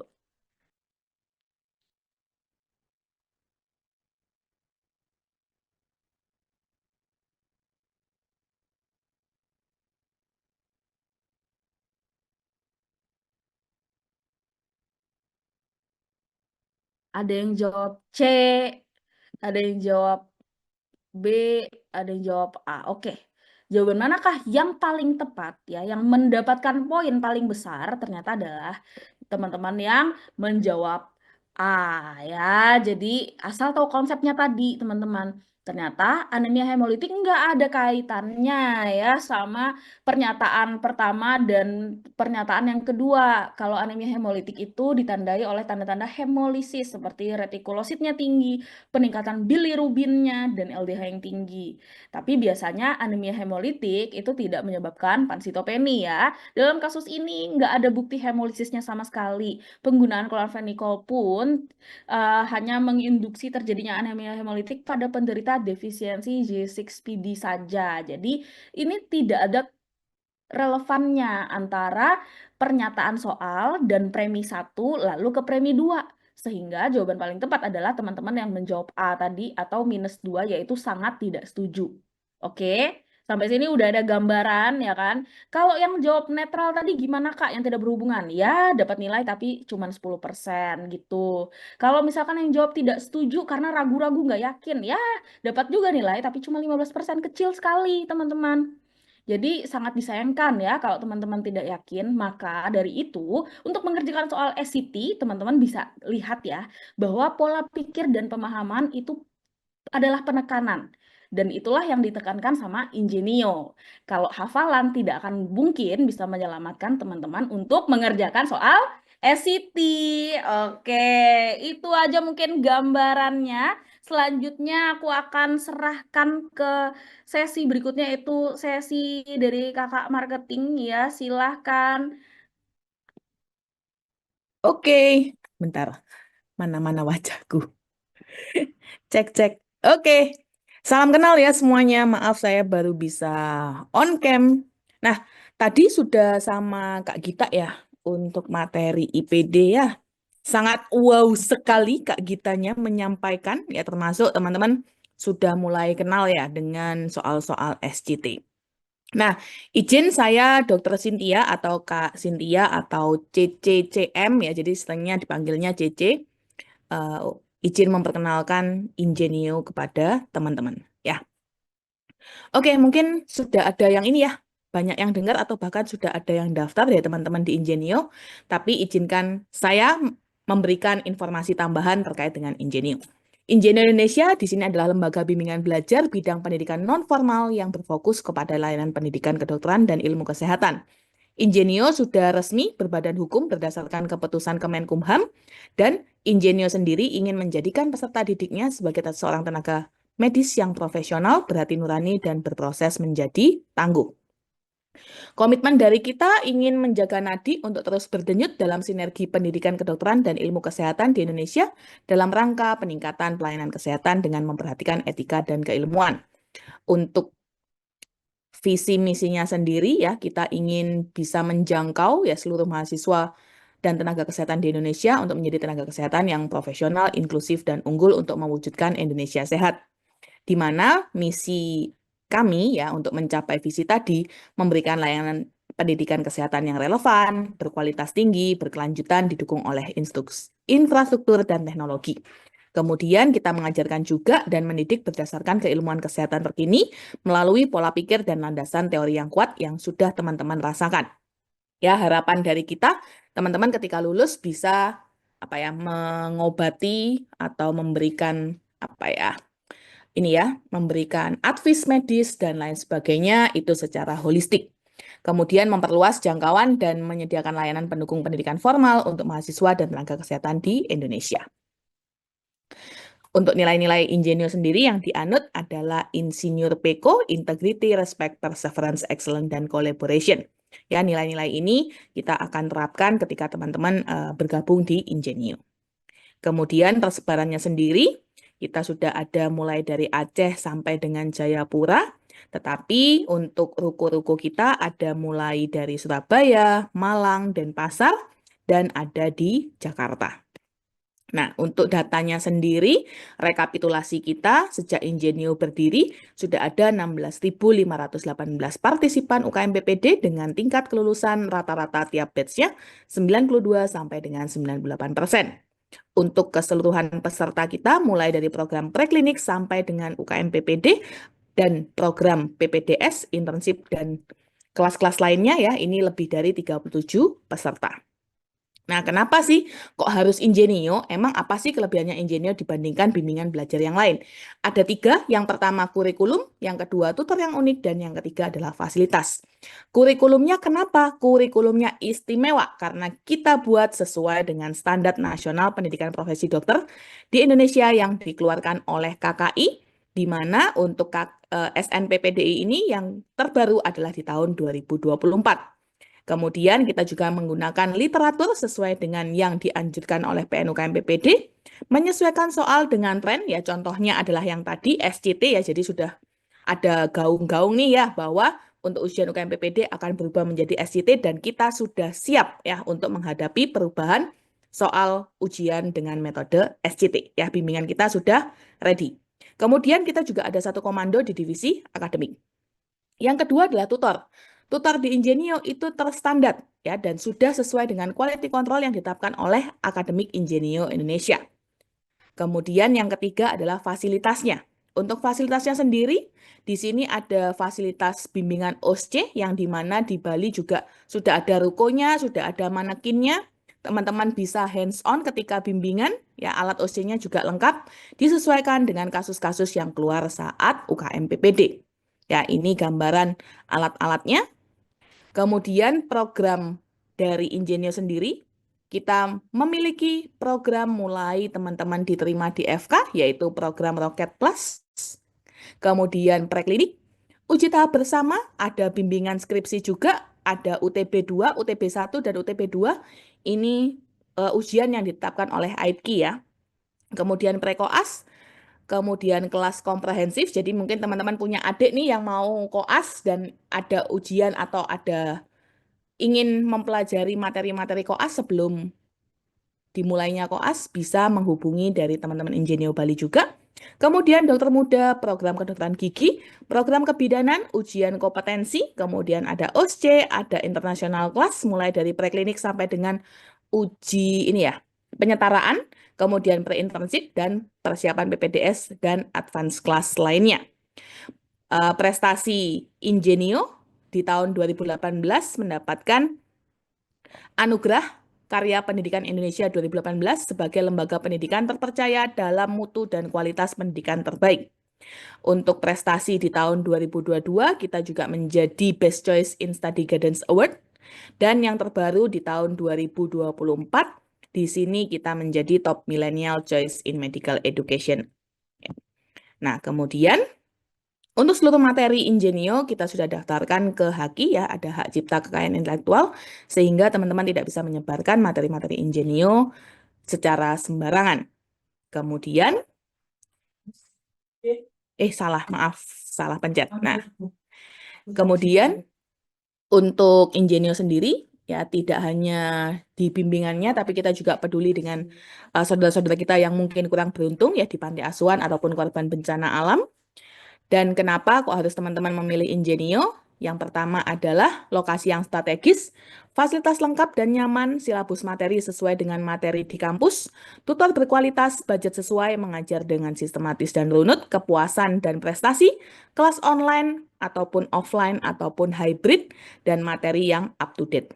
Nah, Ingenio sendiri menggunakan metode fun, sistematik, dan interaktif. Ya. Ini prestasi dari top skor CBT nasional. Ini juga ada dari CBT dan OSCE. Nah, ini ya. Kebetulan dari teman-teman FK Unwar ya yang kemarin ya di sini juga mendapatkan top 1 CBT dengan nilai 94 dan top 2 OSCE di 93. Ya, jadi skornya cukup membanggakan ya. Ya malah sangat membanggakan ya dibandingkan mungkin dari batch-batch sebelumnya ada yang bukan top skor di 90 ya, ada yang 89, ada yang 88, tapi Unwar berprestasi di 94. Nah, ini untuk FK-FK lainnya ada Lambung Mangkurat, ada Unisma, ada Wijaya Kusuma, kemudian ada UNEDS, ada UMY, dan ini ya untuk top skor di FK Hang Tuah, Ubaya, dan ini di mana nih? Oh, Malhayati ya ini. Oke, nah untuk program CBT-nya sendiri, apa nih fasilitasnya yang bisa teman-teman dapatkan untuk yang online dan yang offline? Untuk yang offline di 17 pertemuan fase intensif, 12 pertemuan drill soal, kemudian ada modulnya, ada tryout-nya, kemudian ada tryout SCT-nya yang sudah kita buat nih spesial buat teman-teman batch 2. Kemudian ada akses eksklusif soal prediksi di 12 bidang. Kemudian ada eksklusif t-shirt dari Ingenio juga. Untuk yang kelas online di sini ada 26 pertemuan materi, 12 pertemuan drill soal, 6 modul, tryout, 12 paket tryout tematik dan TO SCT, kemudian akses eksklusif soal prediksi dan eksklusif t-shirt dari Ingenio. Nah, kemudian bonus lainnya apa? Bonus lainnya kita juga ada nih, recording materi intensif 12 bidang yang kita sudah siapkan per subbab supaya teman-teman bisa melakukan recall ya dari materi-materi saat pertemuan di fase intensif tadi.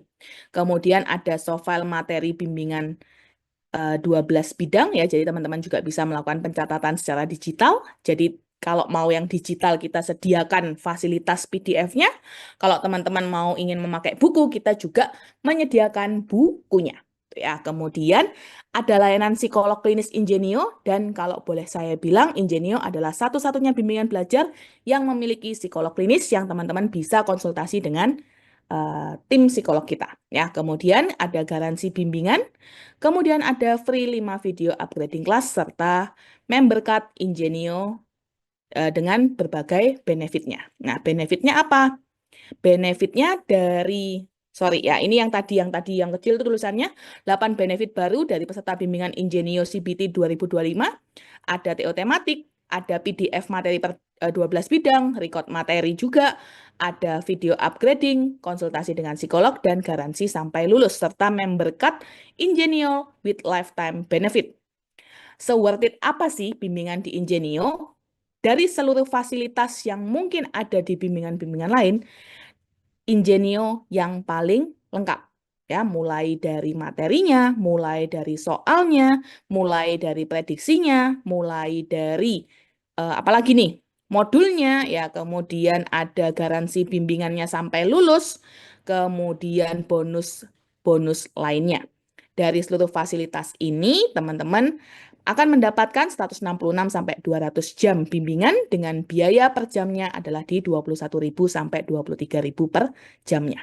Ya, jadi sangat worth it teman-teman untuk bimbingan di Ingenio dengan biaya yang sangat-sangat ya terjangkau ya itu. Nah, keuntungan dari member card ini jangan dibuang ya teman-teman. Ketika teman-teman yang sudah daftar kemudian sudah dapat kartu ini tolong disimpan ya. Karena ketika teman-teman memiliki kartu ini teman-teman bisa mendapatkan special offer dari kita. Ya, ketika teman-teman bimbingan PPDS, teman-teman akan mendapatkan diskon senilai 3.500.000. Kemudian ada special price pre-internship class. Kemudian ada special price bagi peserta mundur batch atau private untuk pemantapan materi. Misalkan nih, Kak saya bingung nih untuk materi kardio misalkan, boleh nggak saya nambah untuk bimbingan private materi kardio aja? Bisa, nggak ada masalah ya. Kita bisa memfasilitasi teman-teman. Kemudian ada advance class dan benefit lainnya.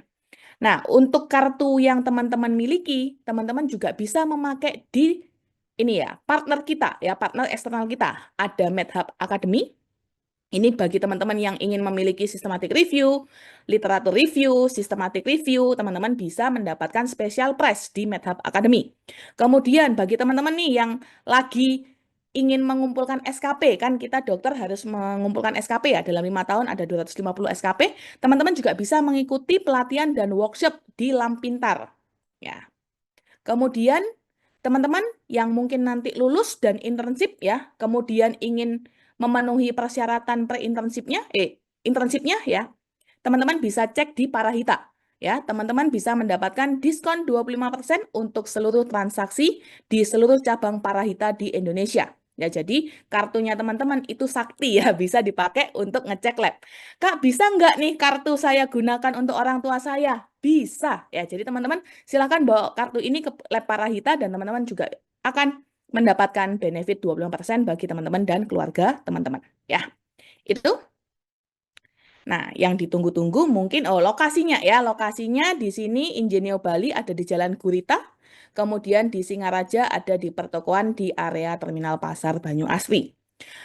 Ya, silahkan bergabung dengan Ingenio, bimbingan yang terlengkap dan terbesar nomor 1 di Indonesia. Ya, ini untuk dokumentasi kelas online, kelas offline. Nah, yang ditunggu-tunggu, ada nggak nih special price yang ditawarkan bagi teman-teman di FK Unwar? Ya, bagi teman-teman yang sudah mendaftar di Ingenio, ya, kita atau yang belum mendaftar ya, silahkan teman-teman mendaftar saat ini juga ya untuk bundling CBT dan OSC di harga 6.450.000. Dan kita berikan free pre-internship class bagi teman-teman yang lulus dan akan bimbingan yang lulus dan sudah bimbingan di Ingenio, teman-teman bisa mengikuti bimbingan pre-internship class kita di bulan Oktober sampai November ya. Dengan catatan teman-teman sudah melakukan registrasi dan payment maksimalnya di 28 Februari 2025.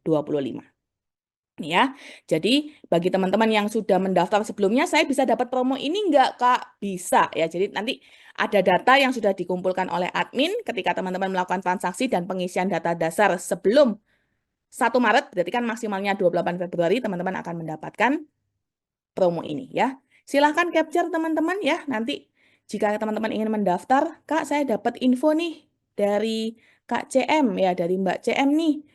Special offernya seperti ini, silahkan tunjukkan ke tim admin ataupun tim marketing dari Ingenio. Ya, sekian untuk pengenalan program dari kita. Jika teman-teman ingin melakukan konsultasi lebih lanjut, ingin one-on-one via Zoom dengan saya ataupun dengan tim marketing, monggo bisa menghubungi ke nomor official Ingenio di 08135889123 ya. Sekian dari saya untuk pengenalannya. Izinkan dari saya untuk menutup ya sesi saya dengan video yang akan kami tampilkan. Monggo. Mbak Ardel. Oke, siap. Game start.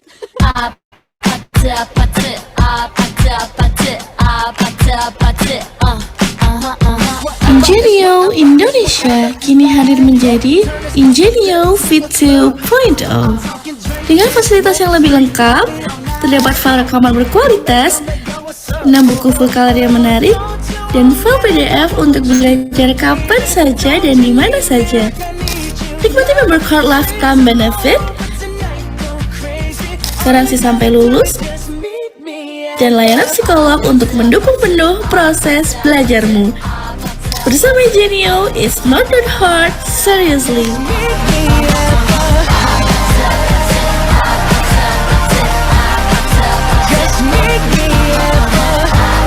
Ingenio, the gold standard of mid learning.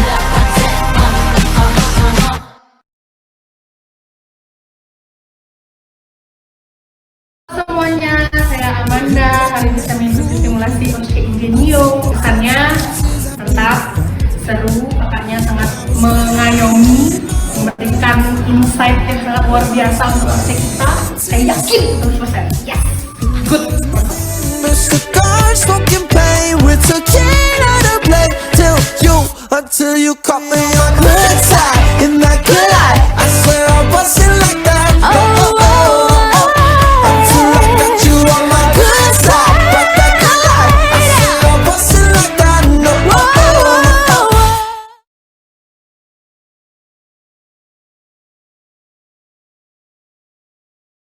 Halo teman-teman, nama aku Rian. Hari ini aku baru aja ikut TOC di Ingenio. Untuk kesannya dari mekanisme, dari tutornya, alat-alat, dan juga cara ujiannya juga sangat lengkap banget.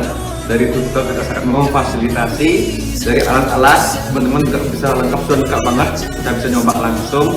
Intinya sukses terus untuk semuanya.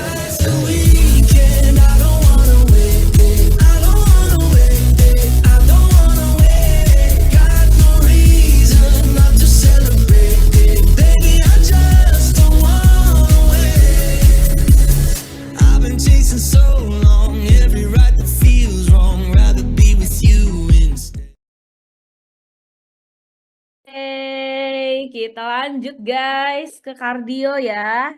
Aku share screen dulu. Masih semangat semuanya?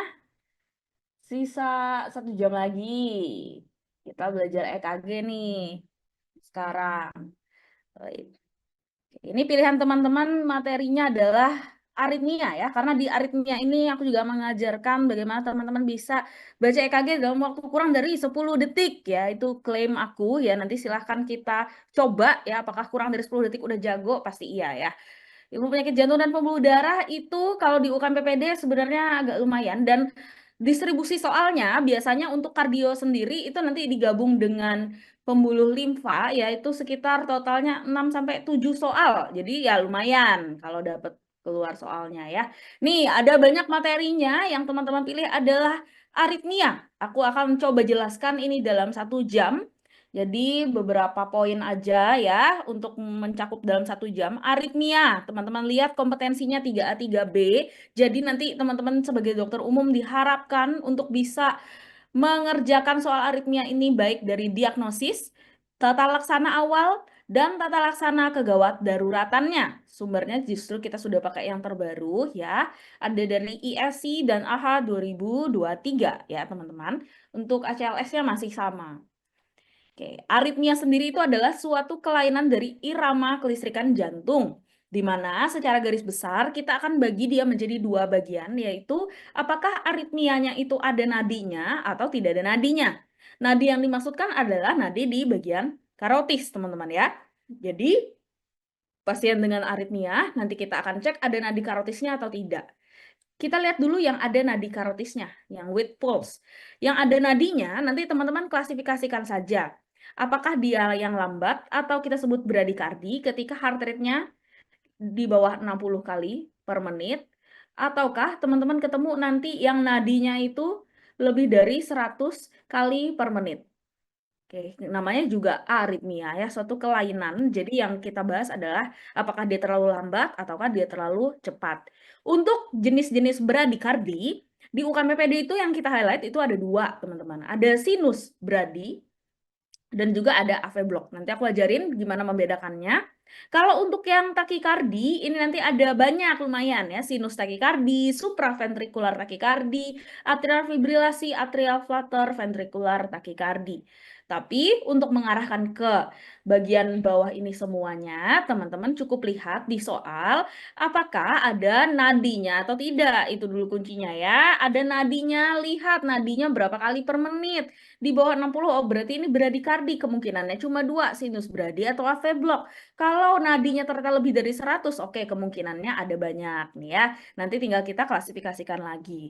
Tapi kalau teman-teman dapat soalnya itu diakui keluhannya mungkin penurunan kesadaran dengan tidak teraba nadi, tidak ada nafasnya, berarti arahnya udah ke sini nih teman-teman, no pulse. Ketika diraba nadi karotisnya ternyata tidak ada. Maka pikiran teman-teman itu bukanlah lagi mengklasifikasikan ini nadinya cepat atau lambat, bukan, karena nadi tidak teraba. Kalau teman-teman mendapatkan soal nadi tidak teraba, maka pikiran teman-teman adalah ini pasiennya bisa di-shock atau tidak. Di-shock atau tidak artinya pasiennya bisa di defib kah pilihannya atau langsung RJP gitu ya. Yang shockable ini yang di defib, non-shockable inilah yang langsung di RJP. Irama apa saja yang bisa diberikan defibrilasi adalah irama-irama PVT. Apa itu? Pulseless VT, artinya gambaran EKG-nya tuh ventrikular takikardi, tapi nadinya nggak ada, atau ventrikular fibrilasi. Kita dapat irama kelistrikan seperti ini di monitor, boleh di defib, kayak mesin nanti ya. Kalau misalkan ternyata irama yang teman-teman temukan adalah asistol, asistol gimana? Dia flat ya. Oke, nah flat itu asistol, atau ada yang disebut dengan PEA. What is PEA? Pulseless electrical activity. Apa itu artinya? Adalah gambaran selain VT, VF, tanpa nadi. Kenapa selain VT-VF? Kalau VT tanpa nadi jadi PVT. Ventricular fibrilasi memang selalu tanpa nadi, teman-teman. Dibilang pulseless electrical activity apabila gambaran EKG-nya tuh bukan VT, bukan juga VF, tapi teman-teman ketemu kok dia tanpa nadi. Jadi contoh, misalkan teman-teman ketemu gambaran EKG-nya adalah atrial fibrilasi, tapi teman-teman cek kok nggak ada nadinya. Oh, itu pulseless electrical activity. Atau teman-teman ketemu gambarannya adalah sinus bradikardi, tapi teman-teman raba nadinya ternyata nggak ada. Itu juga termasuk pulseless electrical activity. Jadi semua gambaran EKG yang penting bukan VT ataupun VF, selama tidak ada nadinya, itu semua termasuk ke PEA. Dan kalau teman-teman dapat PEA, jelas jawabannya adalah pasien di RJP atau di CPR, ya, tidak di DVIP. Sampai sini dulu, ini adalah pengantar pertama kita. Apakah terlalu cepat atau ini udah pas aja? Pas aja, Kak? Atau terlalu cepat? Slow down lagi dong. Mana nih? Pas atau terlalu cepat? Pas. Oke, kita lanjut ya guys. Nah, ini kuncinya. Aku mau ngajarin teman-teman cara baca cepat EKG. Ini bentuknya tulisan, tapi aku akan mengajarkan konsepnya. Konsep dasarnya sebentar. Wait ya, aku akan tambahkan di sini deh, coba. Oke. Nah, kita mau bahas yang namanya hukum kupu-kupu malam di sini. Hukum kupu-kupu malam. Apa itu Kak hukum kupu-kupu malam? Nggak ada sih, cuma kiasan aja. Sebenarnya ini adalah cara singkat kita untuk bisa baca cepat EKG. Cuman nggak mau jadi jembatan keledai, nggak mau teman-teman jadi hewan seperti keledai. Jadi lebih bagusnya pakai kupu-kupu aja. Ya. Nah, sebelum kita masuk ke prinsip hukum kupu-kupu malam, aku mau kasih lihat dulu gambaran EKG itu terdiri dari gelombang P, terus Q, RS, dan juga gelombang T. Ya gitu ya, P, Q, R, S, dan T. Oke, lalu ketika aku zoom out seperti ini, teman-teman, kira-kira menurut teman-teman yang paling mudah diidentifikasikan itu gelombang yang mana? Aku zoom out nih. Kira-kira yang dari jauh, teman-teman gampang banget lihatnya. Ada gelombang apa? Dari P, Q, R, S, dan T. R, ya benar sekali. Sehingga hukum kupu-kupu malam kita juga akan berfokus pada gelombang R. Nah, hukum kupu-kupu malam kita itu prinsipnya cuma ada 4 aja. Ya, yang pertama, prinsip yang pertama adalah jika antara R ke R ada satu gelombangnya, gambarnya kayak gimana maksud Kak Gita itu? Kayak gini. Nah, dari R ke R lagi, teman-teman lihat di sini. Cuman ada satu gelombang saja. Ini diagnosisnya pasti ya, aku bilang pasti diagnosisnya adalah SVT. Teman-teman lihat ada satu gelombang aja dari R ke R, jawabannya langsung SVT. Oke, kita masuk ke prinsip yang kedua. Jika antara R ke R ada 2 gelombang. Contohnya seperti apa? Contohnya seperti ini. Ya, aku gambarin ya. Tuh, dari R ke R lagi, teman-teman selalu mendapatkan adanya 2 gelombang. Nih, 2 gelombang yang dimaksud. Atau kalau teman-teman lihat, ini adalah gelombang P, Q, R, S, T, P, Q, R, S, T. Gelombang P yang selalu diikuti oleh kompleks Q, R, S itu adalah irama sinus namanya teman-teman ya, benar sekali. Meskipun teman-teman jawab dalam hati, aku tahu ya teman-teman jawab ini sinus Kak gitu ya. Oke, sekarang untuk aritmia sendiri, tadi ada 2 jenis sinus teman-teman. Ada sinus bradikardi, ada sinus takikardi. Di sini ya, sinus bradikardi, ada sinus takikardi. Sinus beradi artinya teman-teman dapat gambarannya kayak gini nih. Dari R ke R ada 2 gelombangnya dengan heart rate-nya kurang dari 60 kali per menit. Sedangkan sinus taki teman-teman dapat gambarannya ada 2 gelombang dari R ke R tapi heart rate-nya lebih dari 100 kali per menit. Sehingga dari sini kita bisa mengambil suatu kesimpulan bahwa dari gambaran EKG pun kita diharapkan bisa untuk mengetahui heart rate yang ada pada pasien. Untuk mengetahui heart rate dari gambaran EKG itu ada rumusnya. Apa rumus heart rate ya guys? 300 dibagi kotak besar atau 1500 dibagi kotak kecil. Tapi ini hanya berlaku pada kondisi irama yang regular. Irama regular itu beraturan artinya teman-teman. Artinya kalau dari EKG, teman-teman lihat jarak dari R ke R berikutnya ke R yang satunya lagi selalu sama. Itulah irama yang regular. Kak, kalau ngitung heart rate irama yang irregular gimana? Biasanya nanti akan aku jelaskan di kelas OSCE-nya Ingenio, teman-teman ya. Kita lanjut dulu konsep yang ketiga.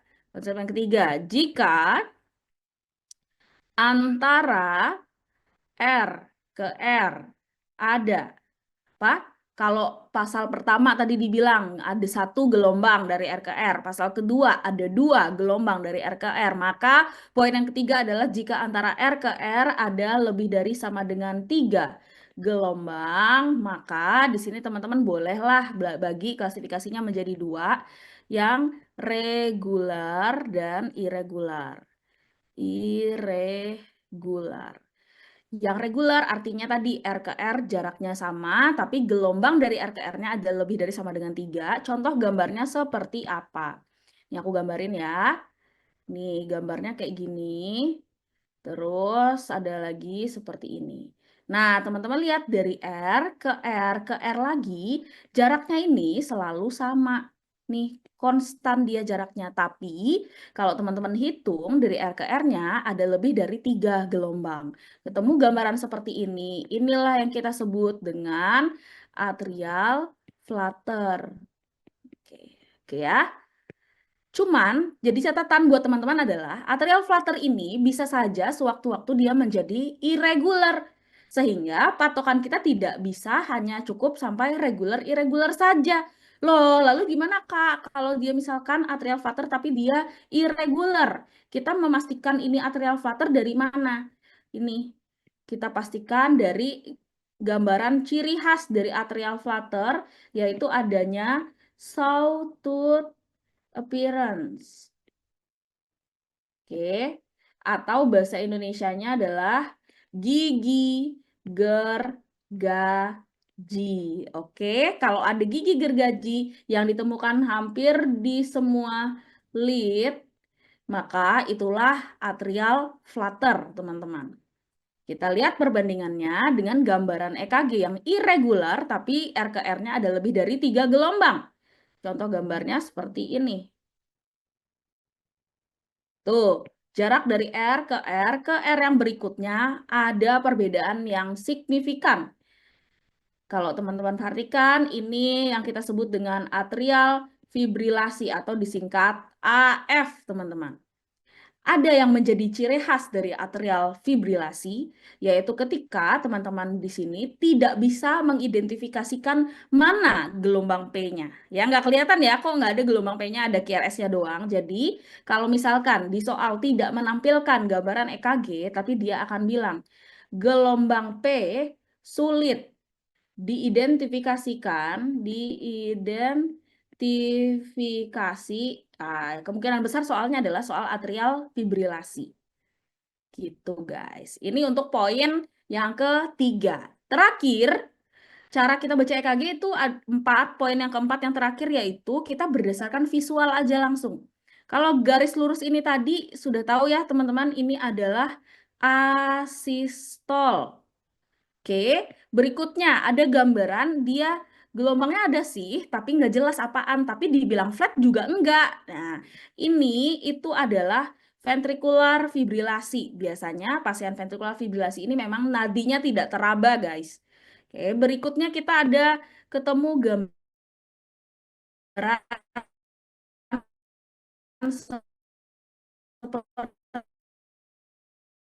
seperti ini. Tuh. Wait. Slide-nya nge-lag ya guys ya. Oke, ini sudah kembali. Kalau ketemu QRS lebar-lebar seperti ini, bagaimanapun bentuknya, yang penting dia serupa, sama terus dari awalan sampai akhirnya. Ini adalah ventricular tachycardy yang monomorfik.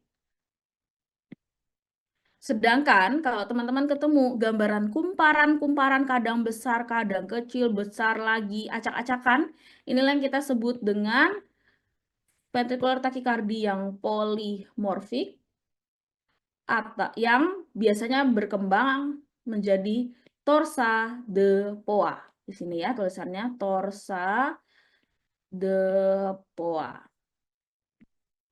Nah, ini teman-teman rangkuman dari hukum kupu-kupu malam. Silakan buat yang mau capture, di capture 3, 2, 1. Oke, udah ini kunci-kuncinya. Ingat, pasal 1 SVT, 2 sinus, 3 bisa flutter atau fibrilasi, 4 sesuai dengan gambarannya. Sekarang kita mau testing nih ya, testing. Udah bisa gak ya menerapkannya? Nah, ini apa nih guys? Kira-kira lewat kolom chat aja dijawab. Ini apa nih?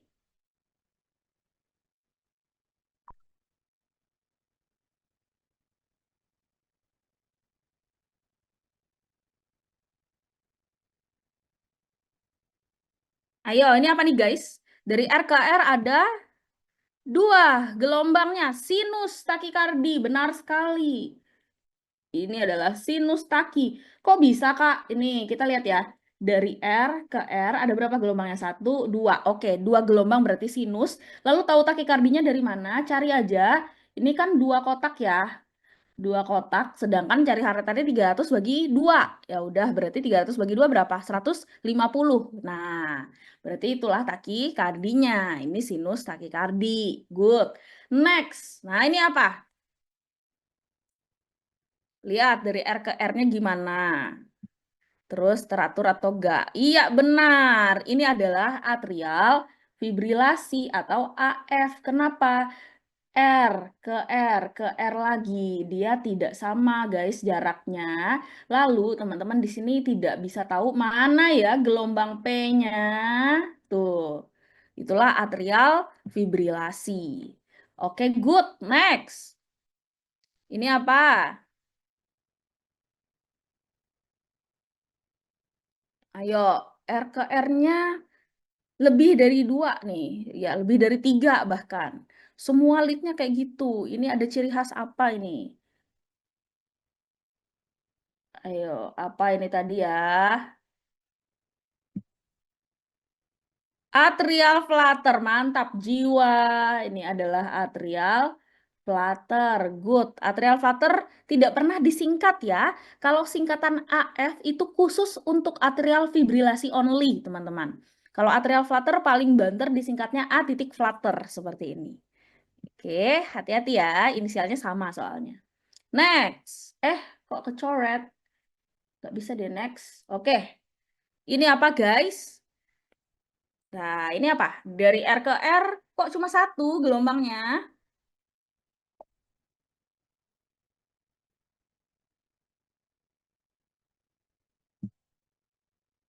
Yoi, ini adalah SVT. Mantap jiwa.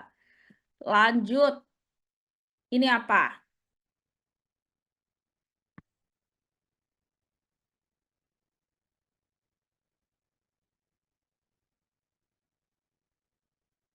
Ayo, apa ini? VT, monomorfik. Yes, benar sekali.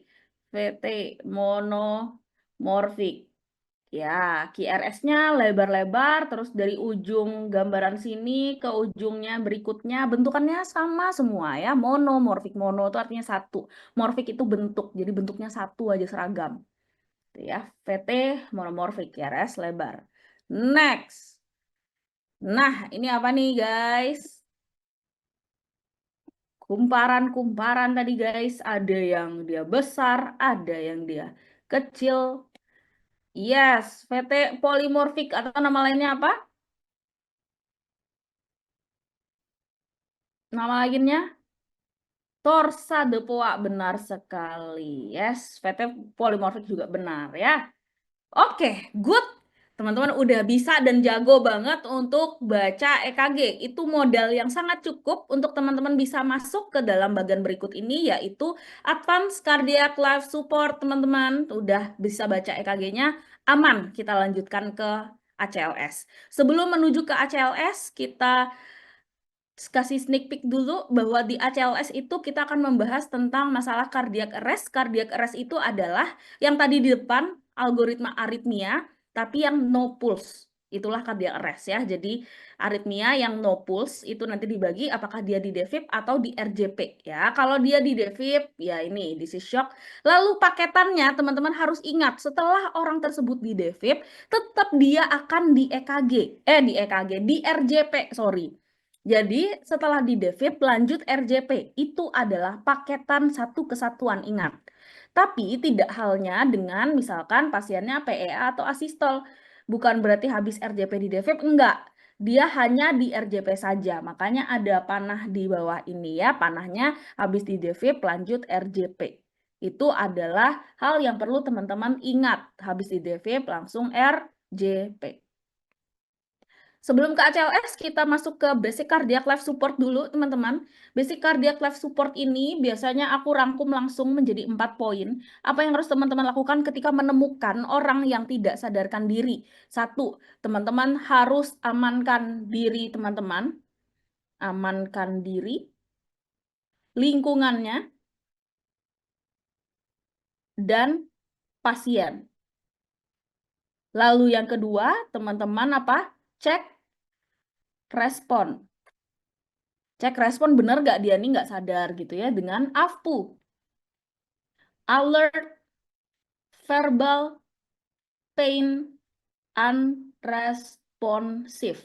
Teman-teman sudah pastikan dia itu tidak sadar, Pak, Bu, nggak sadar, sudah teman-teman merasa nyeri, semua nggak respon, barulah teman-teman yang ketiga, call for help. Tidak bisa sendiri ya, paling tidak ada satu orang yang menghubungi emergency number. Lalu yang keempat, teman-teman cek nadi dan nafasnya untuk bisa menentukan tindakan selanjutnya apa. Ternyata nadinya nggak ada, nafasnya nggak ada. Di saat itu teman-teman langsung RJP, oke? Tidak ada nadi, tidak ada nafas, langsung RJP tanpa melihat irama karena teman-teman tidak ada alat. Itulah basic cardiac life support. Nanti sampai sudah dipanggil tim emergensinya kalau di luar, kalau di rumah sakit sudah diaktifkan code blue, maka nanti sampailah tim-tim code blue ini, lalu mereka akan masuk ke dalam advance cardiac life support yang adalah, ini sorry diralat, ini update-annya adalah 2021 juga teman-teman. Ini sudah update ya, jadi dari kita mulai dari tadi posisinya RJP. Waktu ada satu orang yang RJP, satu orang memberikan oksigenasi, satu orang memasangkan elektroda untuk monitoring irama. Jadi untuk advance cardiac life support ini tidak mungkin dilakukan seorang diri, ini adalah dilakukan oleh tim yang ada. Nanti setelah teman-teman itu menempelkan elektroda dan memastikan semua elektrodanya terpasang dengan baik dan di tempat yang tepat, barulah mata kita sebagai dokter umum yang adalah leader di dalam satu tim itu melihat ke arah monitor. Apa yang dilihat? Irama tadi. Makanya teman-teman aku ajari untuk baca EKG itu harus kurang dari 10 detik. Manfaatnya di sini. Karena untuk menentukan satu keputusan kita harus kurang dari 10 detik. Ya, jadi teman-teman harus bisa menentukan iramanya shockable atau tidak.